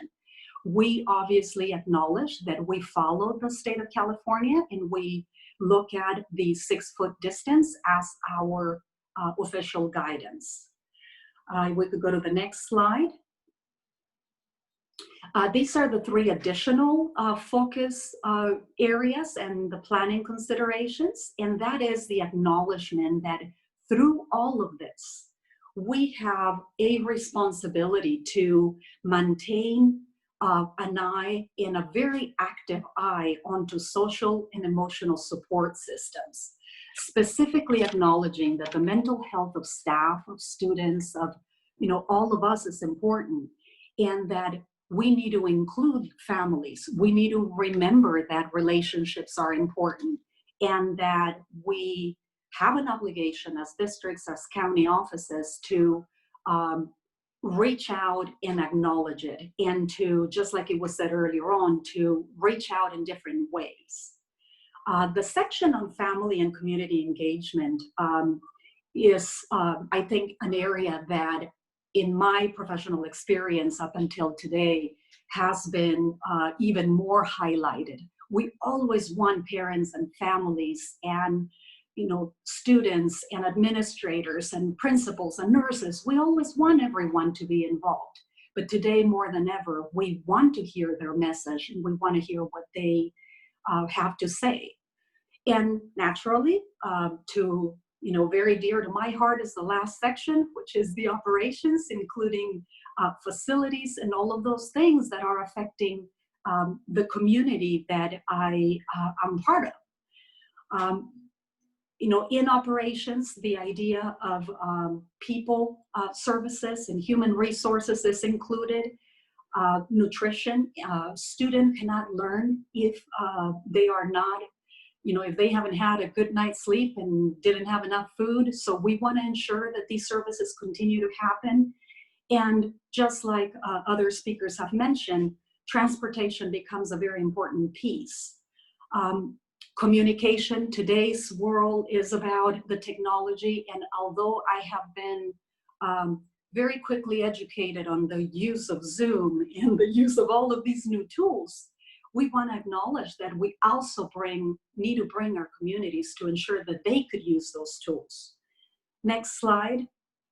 The areas that I would like to highlight today have to do with special education, where this is an area that needs a lot more attention and a lot more care. I mentioned earlier on how relationships between staff and families is important. We also acknowledge through this particular document that there are local resources that each of us may have that could take advantage of. That we have to remember that we have to support the behaviors that we want to see in the classroom, in the re-establishment of our learning environments, and that maintaining the social connection and the traditions for our schools and for our communities is so critically important. Always maintaining, a perspective on the fact that we need to have specific assessments for our students, that we need to remember the instructional delivery methods that are most effective, that we need to keep an eye on cleaning, that we need to remember the importance of, when we move classrooms, that the Americans with Disabilities Act still applies, and that certain things need to be considered, like ramps and access to restrooms.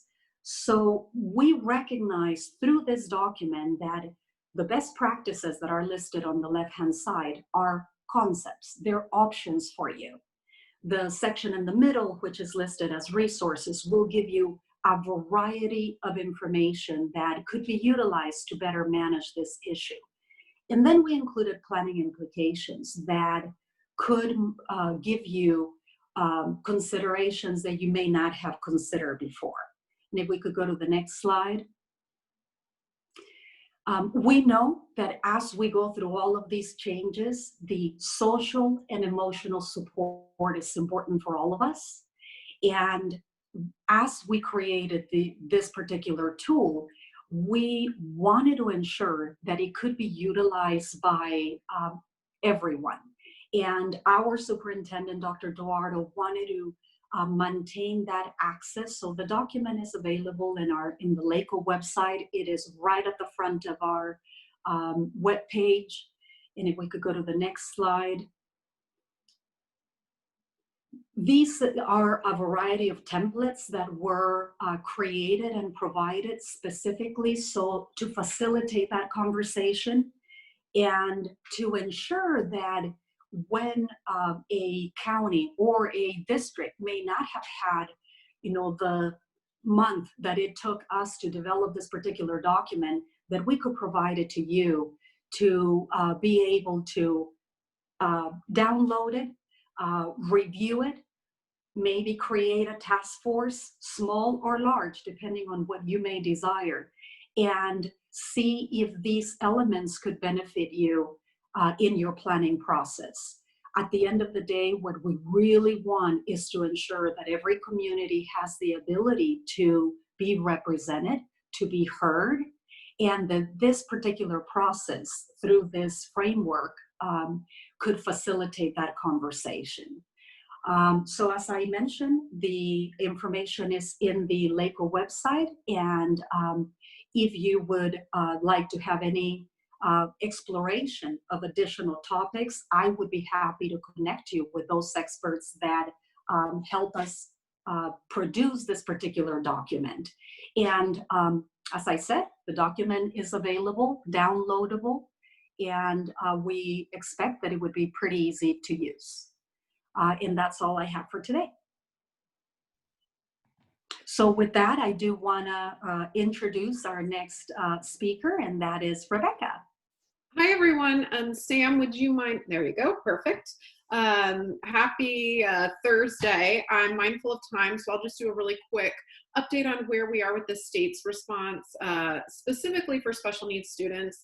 And really, this is looking at some budget considerations. We know that we can't do everything that Josh and Hema just described without funding, and schools are really feeling like they're in a position of having to do so much more with less, given where we are with the budget conversations. Actually, as of this morning, the Assembly and the Senate released their plan for a budget, and that sets the stage for negotiations with the governor. There are some special education specific items that I wanted to quickly talk about, and those are on the next slide.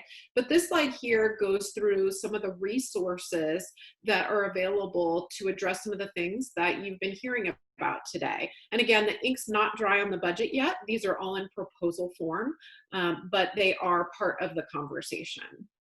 In general, what is happening is that the Senate and the Assembly and the governor are talking about how to fill a hole and hoping for additional federal relief in order to do that. But there are some pieces that we do know that we're receiving, such as $1.6 billion from the Federal Emergency and Secondary Schools Federal Elementary and Secondary Schools Emergency Relief Funds. And of those funds, 164.7 million are discretionary. The governor has proposed one use for these funds, but the legislature has rallied around the idea of using 100 million for a school reopening support block grant. And this is the type of resource that when you're communicating with your parents and your communities, and especially looking at students with special needs, this could really be a resource to address those things that Josh and Hema have spoken about if we are successful in getting this into the final budget. So what this block grant may do is provide funds for cleaning supplies, equipment, training of staff, also outreach and communication to families and students, which is what we've been focusing on today.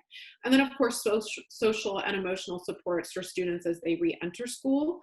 We know that all students are going to need this support, but special education students in particular may be in at-risk categories. They may be more susceptible to reacting to the virus in a way that we're not seeing with a lot of our kids. And we know that we need to make sure that they have the supports that they need.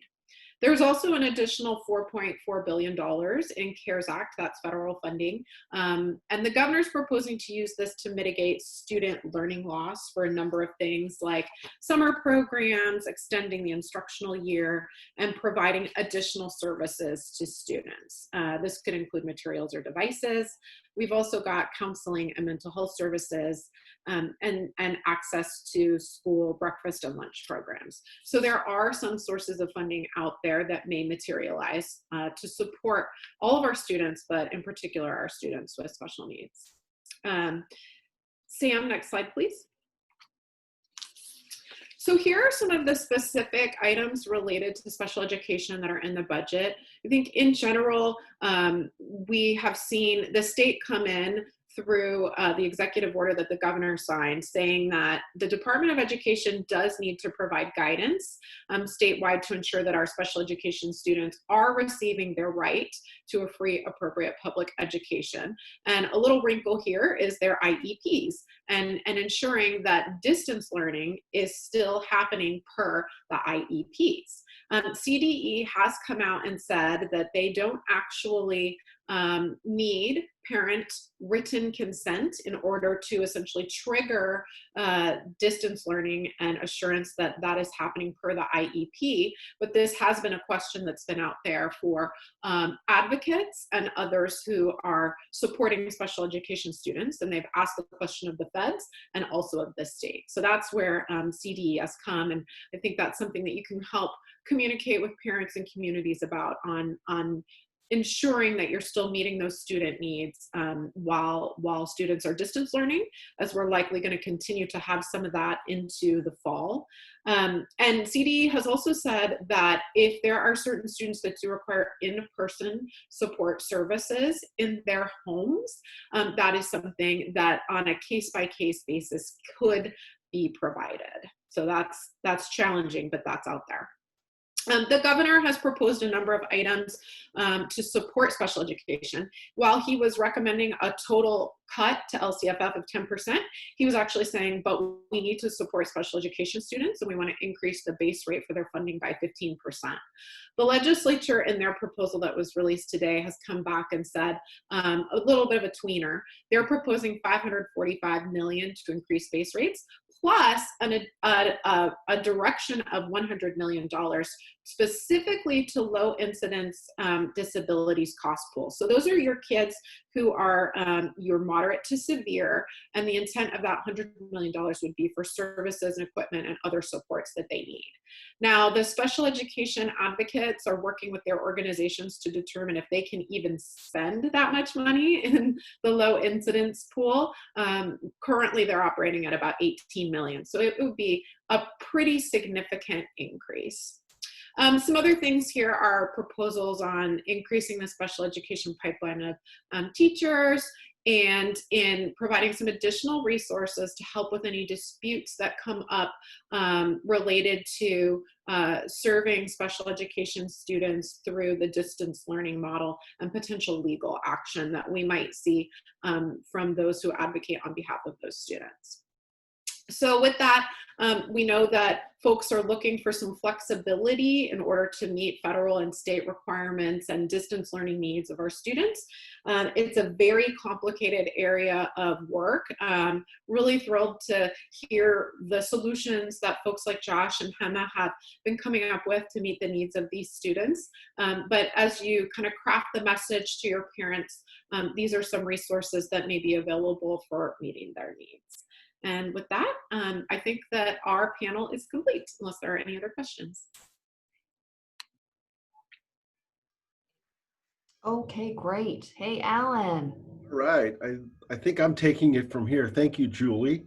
And I am cognizant of the time, so I'm going to kind of move through this pretty quickly because a lot of what I was going to talk about was covered by some of the very qualified and intelligent folks that went before me. But I did want to start by, really indicating or highlighting the fact that of late it has become vitally important, and recognizing the role that our classified folks play in what we're doing here and in how we're working through this current pandemic and some of the issues that we're working in.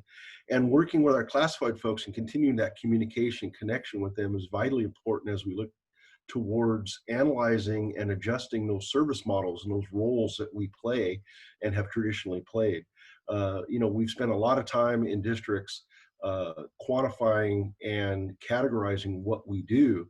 And a lot of that is now being changed, and really taking that time to analyze and understand what our traditional service models are and adjusting those is vitally important as we prepare for when schools will come back. Some of the polling information that we've seen that was shared earlier, and also some of the comments from the mothers that were on the panel really show that a vast majority, I think somewhere around 90% of the folks, need that level of communication and connection in order to feel safe that they can return to schools in a meaningful way.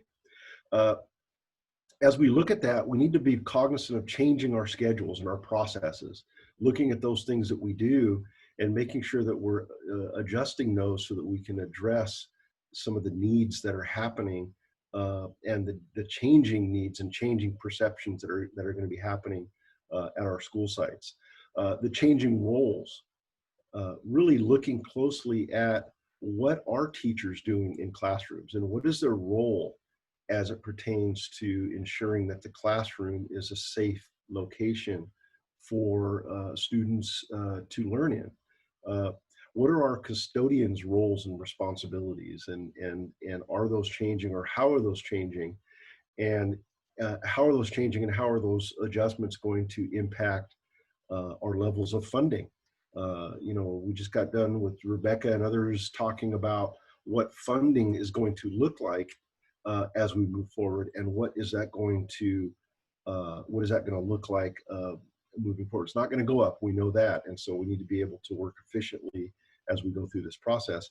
And then what is maintenance, and how are we maintaining our schools in a way that ensures that our community, our teachers, our site-based staff, our parents, everybody feels confident in the facilities that we are offering and the appearance of safety that our students are being subjected to. How are all of those roles changing, and what kind of services are we providing? These are questions that we're working through as we work towards things like looking at new products.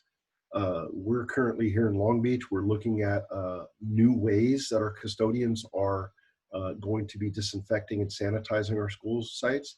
We're currently evaluating tools and equipment, materials, products that we're using, products that appear to provide longer lasting levels of disinfection.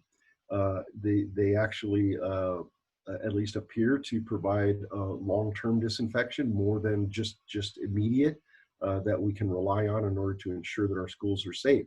But it's important that we don't fall victim of the latest super product on the market. We want to make sure that these are products that are safe to be around our children, that comply with the various different laws and regulations that we need to comply with, and that in fact they work. So here in Long Beach, we're conducting some side-by-side analysis. We're conducting some real-world testing to make sure that these products actually work and that they provide some value to us as we move forward. But with that comes a level of training and support that we need to provide to our staff, specifically our classified staff and our teachers. If we're requiring our teachers to do more as it relates to disinfection and sanitation, there needs to be a level of training that comes with that. Things like, are we putting our teachers through the pesticide training, through the Department of Pesticide Management, to ensure that they know how to properly use some of these products in a way that's safe for the children to be in the classroom around them? Are we ensuring that we have a adequate hazardous communications training for our staff? All of the different products that we're putting out there to make sure that everybody's doing it in a safe way with especially being cognizant of some of our more sensitive children that are out there and their sensitive receptors that we have, making sure that we're staying on top of that. And how are we supporting those folks that are performing these duties for us as we go forward and communicating with them. Again, I mentioned the new tools and materials.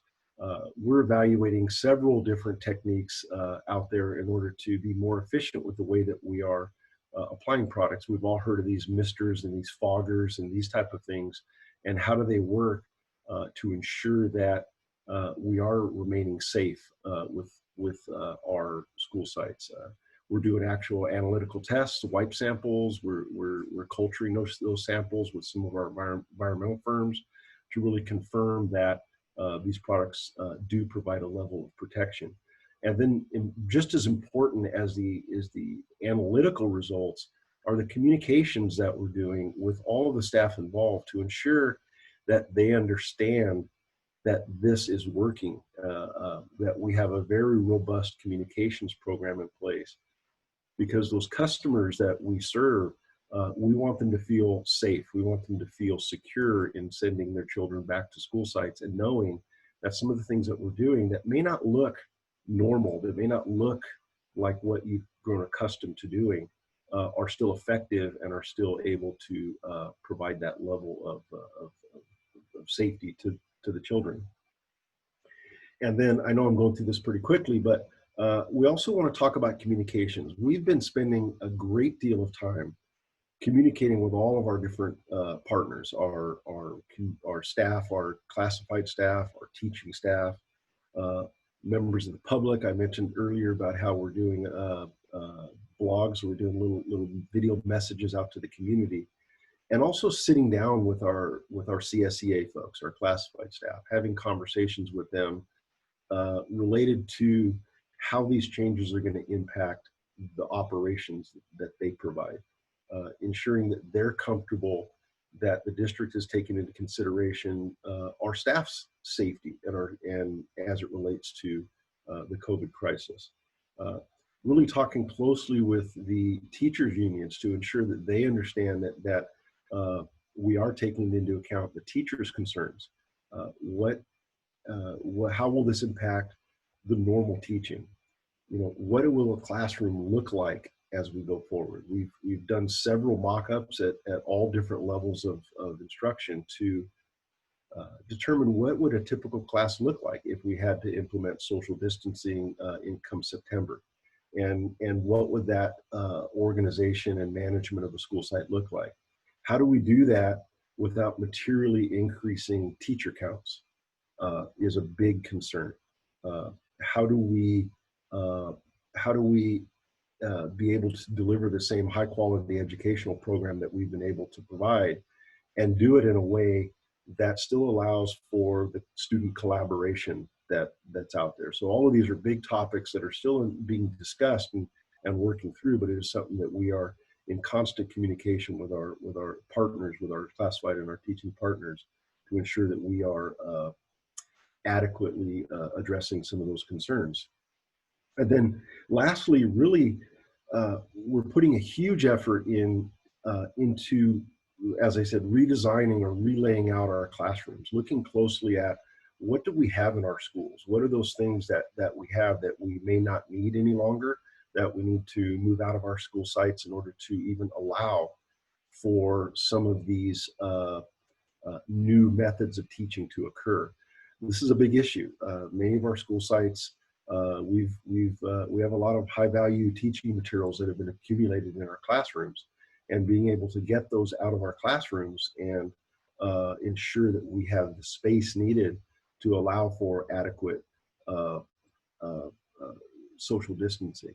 The supplies that we would need, the face masks, you know, do we require individuals to bring those in? What happens when they don't bring those in? Making sure that we have an adequate stock of personal protective devices for not only the teachers' concerns, but also ensuring that we are properly addressing students and ensuring that students understand these new concepts that are out there related to social distancing and proper expectations when they're in school site. That's a huge emphasis we're putting in as we move forward to ensure that everyone understands what those expectations are.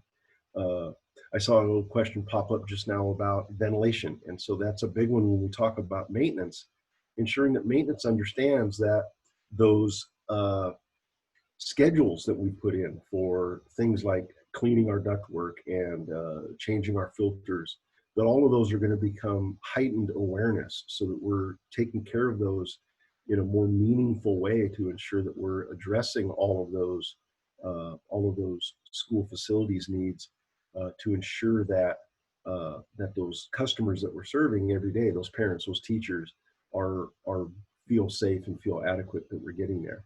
And again, I know I kind of went through this pretty quickly. I will be answering some of the questions that are popping up as we move forward. But I think this is really a time in the classified services that we really appreciate the fact that that what they are providing. I really believe that they're going to be in many ways the point of the sword as we look towards providing a usable and adequate facility for our staff come September. There's many questions that we don't have answers yet for. We are working through those as we begin to implement plans. The summer will be a very interesting and busy time as we put together plans for really the reorganization and change of the look of our school sites. But it will be a very important time as we prepare and communicate on how we're going to provide these services to the public. So with that, I'll be available for questions. We'll be responding to some of the chat questions, but just in deference to time, I think we are going to hand the baton off to Dwayne Mears, a CASH board member, who's going to talk a little bit about CEQA. Hey, Dwayne, before you start, I just want to let all our viewers know that we're probably going to run a little bit over, but Dwayne's got some really important stuff, and I don't want to have him short at all. So if you can just hang on a little bit after the 12:15 timeline so that Dwayne can get through all this, because he's got some really important things on our CEQA. So, hey, Dwayne. Very good. Good afternoon, Julie. Thank you. Thank you for letting me speak today. I want to start with the fact that I'm not an attorney and not giving legal advice. So if you have to get really dirty and you may please seek out legal counsel. And Tom, I can't read the chat as it comes through. If there's any questions, feel free to speak up and ask me a question. Let's go to the next slide. So what is happening is that we've got county offices closed. I'm sorry to interrupt you. We're having a hard time hearing you. Okay. Is that any better? It just sounds very choppy. Could you go off and come back on? Yeah, let me change. Sorry about that. Sorry about this, folks. Just give us a second. Thank you.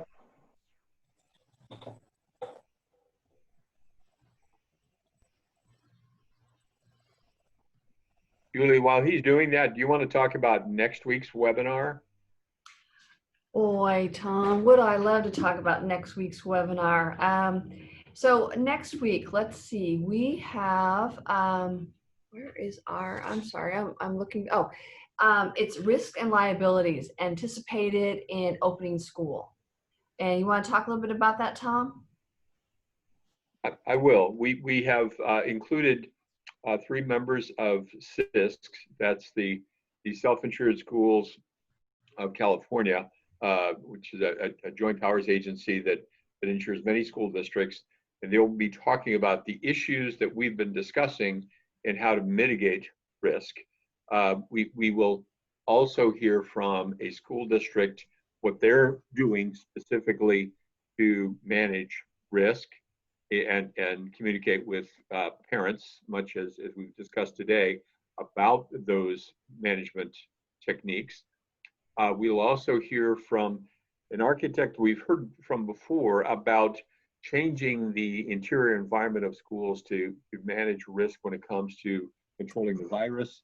And we will have along with him a physician from the at the federal level that is with the CDC, Center for Disease Control, who will talk about his view of how to ensure safety within enclosed environments and areas such as we encounter with schools and large assembly areas.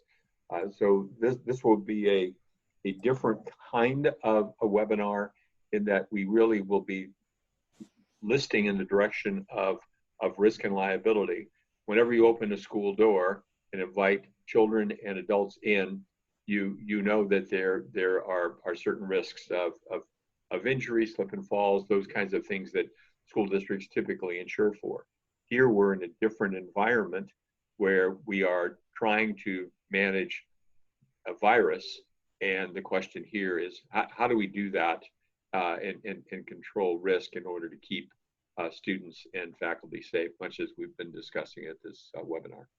Anyway, I'll conclude at that with those comments. Julie, thank you. Well, I'll tell you, Tom, that is something that we discuss at our district constantly, is the risk. What happens when a teacher has to stay home and test positive for the virus?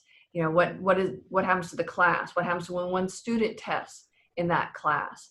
So those are things that we're wrestling with constantly of what are we going to do when that happens, and what's our procedures, you know, not just in the facility world, but in what we do. And you know, we talked about temperatures earlier and how we're going to do those. And the biggest thing is the line wait to get in, because we don't want a parent to leave if their child has a fever and test for it, because that goes into a whole issue of getting a hold of them, where to hold the student at. And so it's going to be very unique about how schools will have the kids enter in. Well, the question of some parents, well, we see members of the community that are not wearing masks when others are. So if the requirement in your school district in Palm Springs is that students either come to school with a mask that they put on as they enter the school grounds, or they wait beyond the school grounds and are given a mask by district personnel, is that something that is going to be challenged by someone who says, you know, I really don't believe that I need to confound my child with a mask? And if the same thing could be true of someone that's an employee of the district, and they basically say, I don't necessarily want to wear a mask, and yet you're compelling me to do that in order to do my job, and challenge that, whether it be through just simply not coming to work, filing a grievance, or the like. We have not encountered these things before, so I think that it's important that we discuss what may be in this realm of possibility of challenges and liabilities that school districts will face as they come back to school, the students come back to school. And again, you will open school on what date, Julian? August 5th, we're opening school. August the 5th. So we're basically two months out for you, and that's going to go by very quickly. Yes, it is. So, hey, Dwayne, how are you doing down there? I'm fine. Can you hear me now? Good. Yes, much better. All right. Sorry about that. I tried a new system and that apparently failed. Okay. What I was saying is that during this pandemic, we have. Are you hearing a feedback now?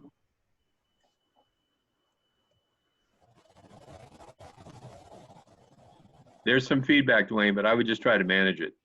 Okay, hold on. Okay, I really apologize. Okay, so we've got county offices closed during the pandemic, and this includes the county clerk's office. And you would normally submit all these different notices, preparation, availability, notice of intent to adopt a neg deck, et cetera, and the notices of determination and exemptions at the county office. Well, how do you do that when the office is closed? Well, what the governor did was he signed Executive Order N5420, and it suspends the normal filing requirements and it replaces those. Well, one of the reasons this is so important is the notices of determination and exemptions start your statute of limitations. And that's the window of time when somebody can challenge you and sue over CEQA and delay your project. So next slide, please. Now you can check whether your county clerk's office has reopened. But even if it has, you still need to do these other things while this executive order is in place. One is you have to post the notice on your lead agency's website, and for the same period of time. It's 30 days or 35 days, and I'll talk about that. You also have to submit it to the state clearinghouse, and this is a new process. It's not the same as it was before. You also have to engage in outreach to any individuals or entities known that may be interested in the project. So if you have a document, you have comments on that CEQA document, you may need to provide the notice to those people as well. You're also encouraged to use all other appropriate methods of outreach. And one of the things I would say right now, it's so important in the news, is to make sure that you're providing outreach to disadvantaged neighborhoods right now and communities. And you may need to, even though this is all electronic, you may need to figure out how to give people hard copies of these notices at this point. So just keep that in mind. Next slide, please.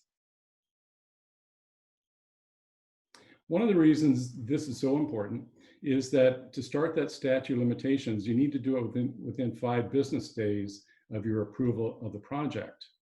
And it takes time. This new process means that you have to register your district with the state clearinghouse to file these notices. And it takes time. If you start, if it's been 4 days and now you're starting to register with the clearinghouse, you may not have enough time because you have to email them and they have to get back to you and approve it. But after registering, the district can then file these notices. And also I want to mention the Department of Fish and Wildlife, those fees are still due to the county. You'd have to mail them. This ends on June 21st, but also understand that the governor may extend this as well. So we don't know about that yet. You have to stay tuned. Next slide, please. Okay, so you send an email to the clearinghouse, you request registration, and you include the information that you see here, the district name, etc. OPR will email you back when you are registered with the new CEQA database. Now, if you're using consultants, if you want your consultants to file the notices, they have to be registered as submitters.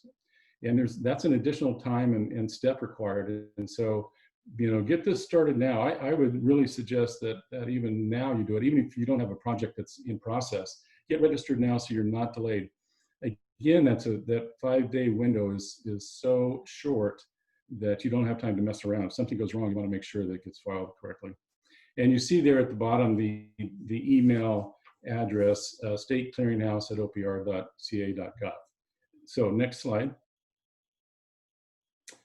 Now, Emergency Rule 9 was enacted, and that comes from the Judicial Council. And quite frankly, I didn't know we had a Judicial Council in California, but we do, because they issued this rule. The normal statute of limitations, it's important to understand, for an exemption is 35 days, and for a determination, again, these are the final notices at the end of a process of approval. The determination is 30 days. So we'll go to the next slide.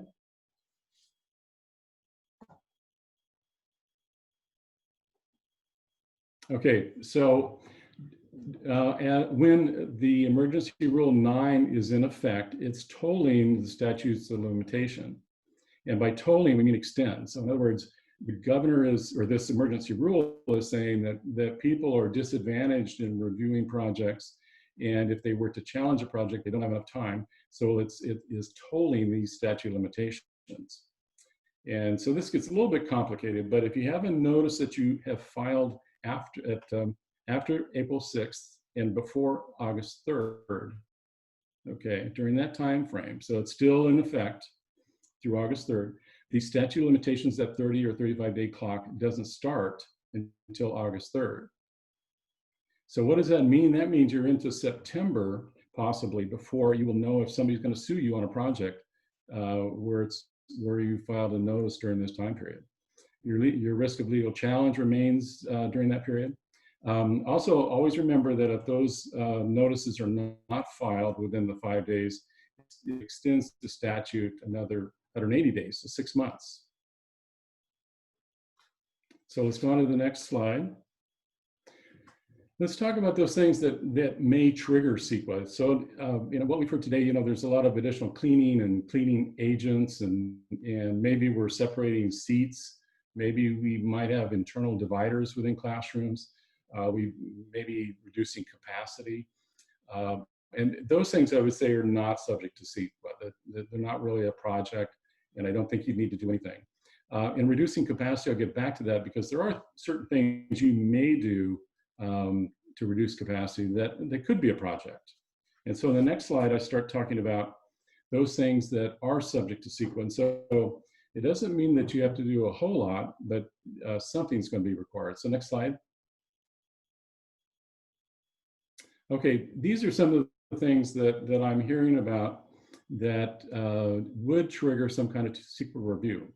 If you're going to transfer students to another school, maybe you've got capacity at that other school, and so you want to spread students out, and so you're going to transfer those students. That could be considered a project under CEQA. Temporary structures you may put up. Certainly installation of portable classrooms would be a project. Acquisition of property, clearly. What about reopening a surplus or closed site? Is anyone considering doing that? That would be a project. Changes to arrival time.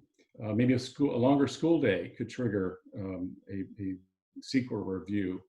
And the additional rights, we're also in addition to kind of what's going on now, we've got the new law that is starting school later. And so it's an issue of, are we going to put up lights because of the longer school day? So these are all things that you need to think about in terms of you may have some kind of CEQA requirement.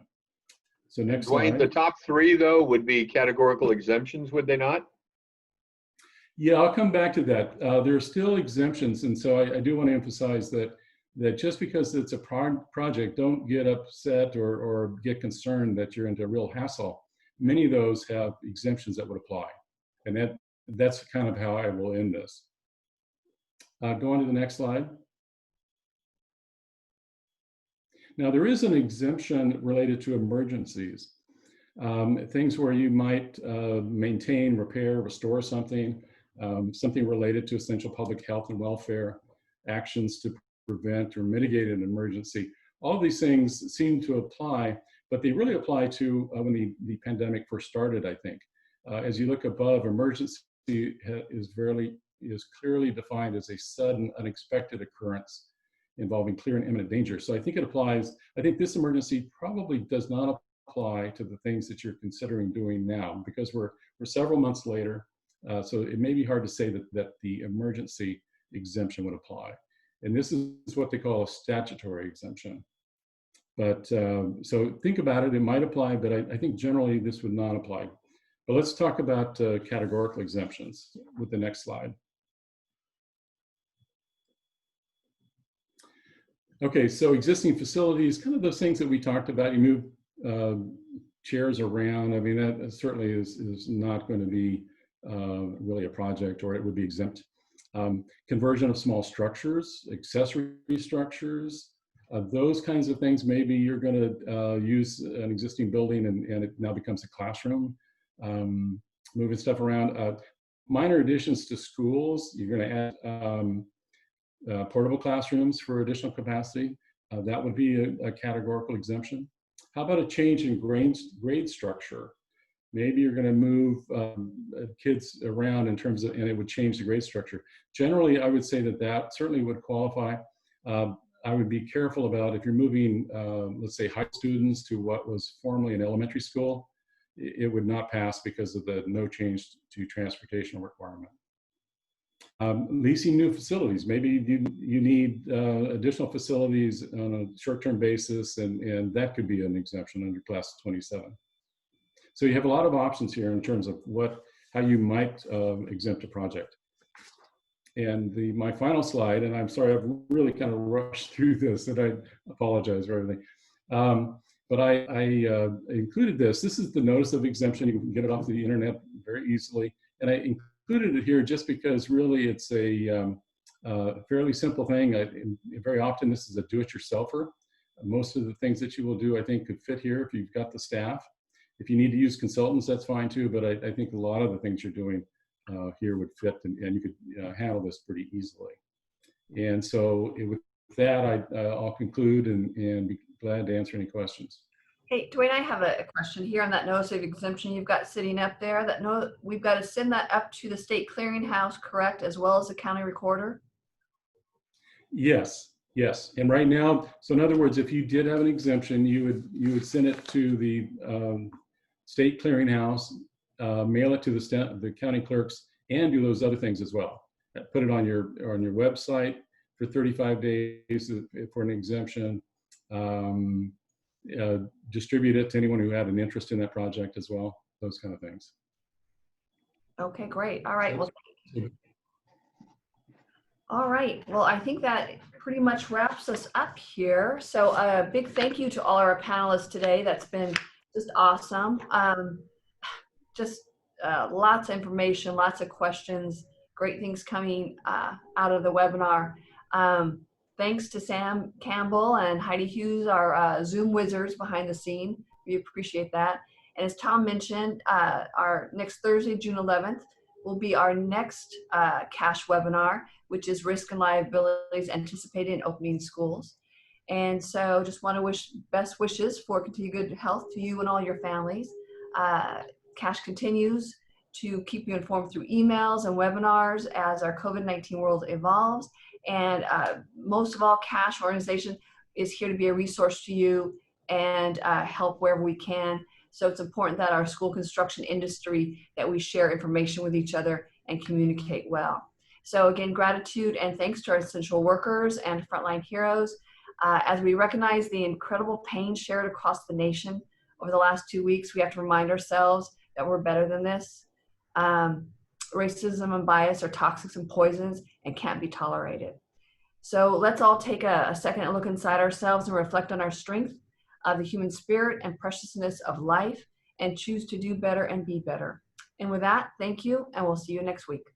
Bye. Thank you, Julie. Thank you. Thank you. Be safe, everyone.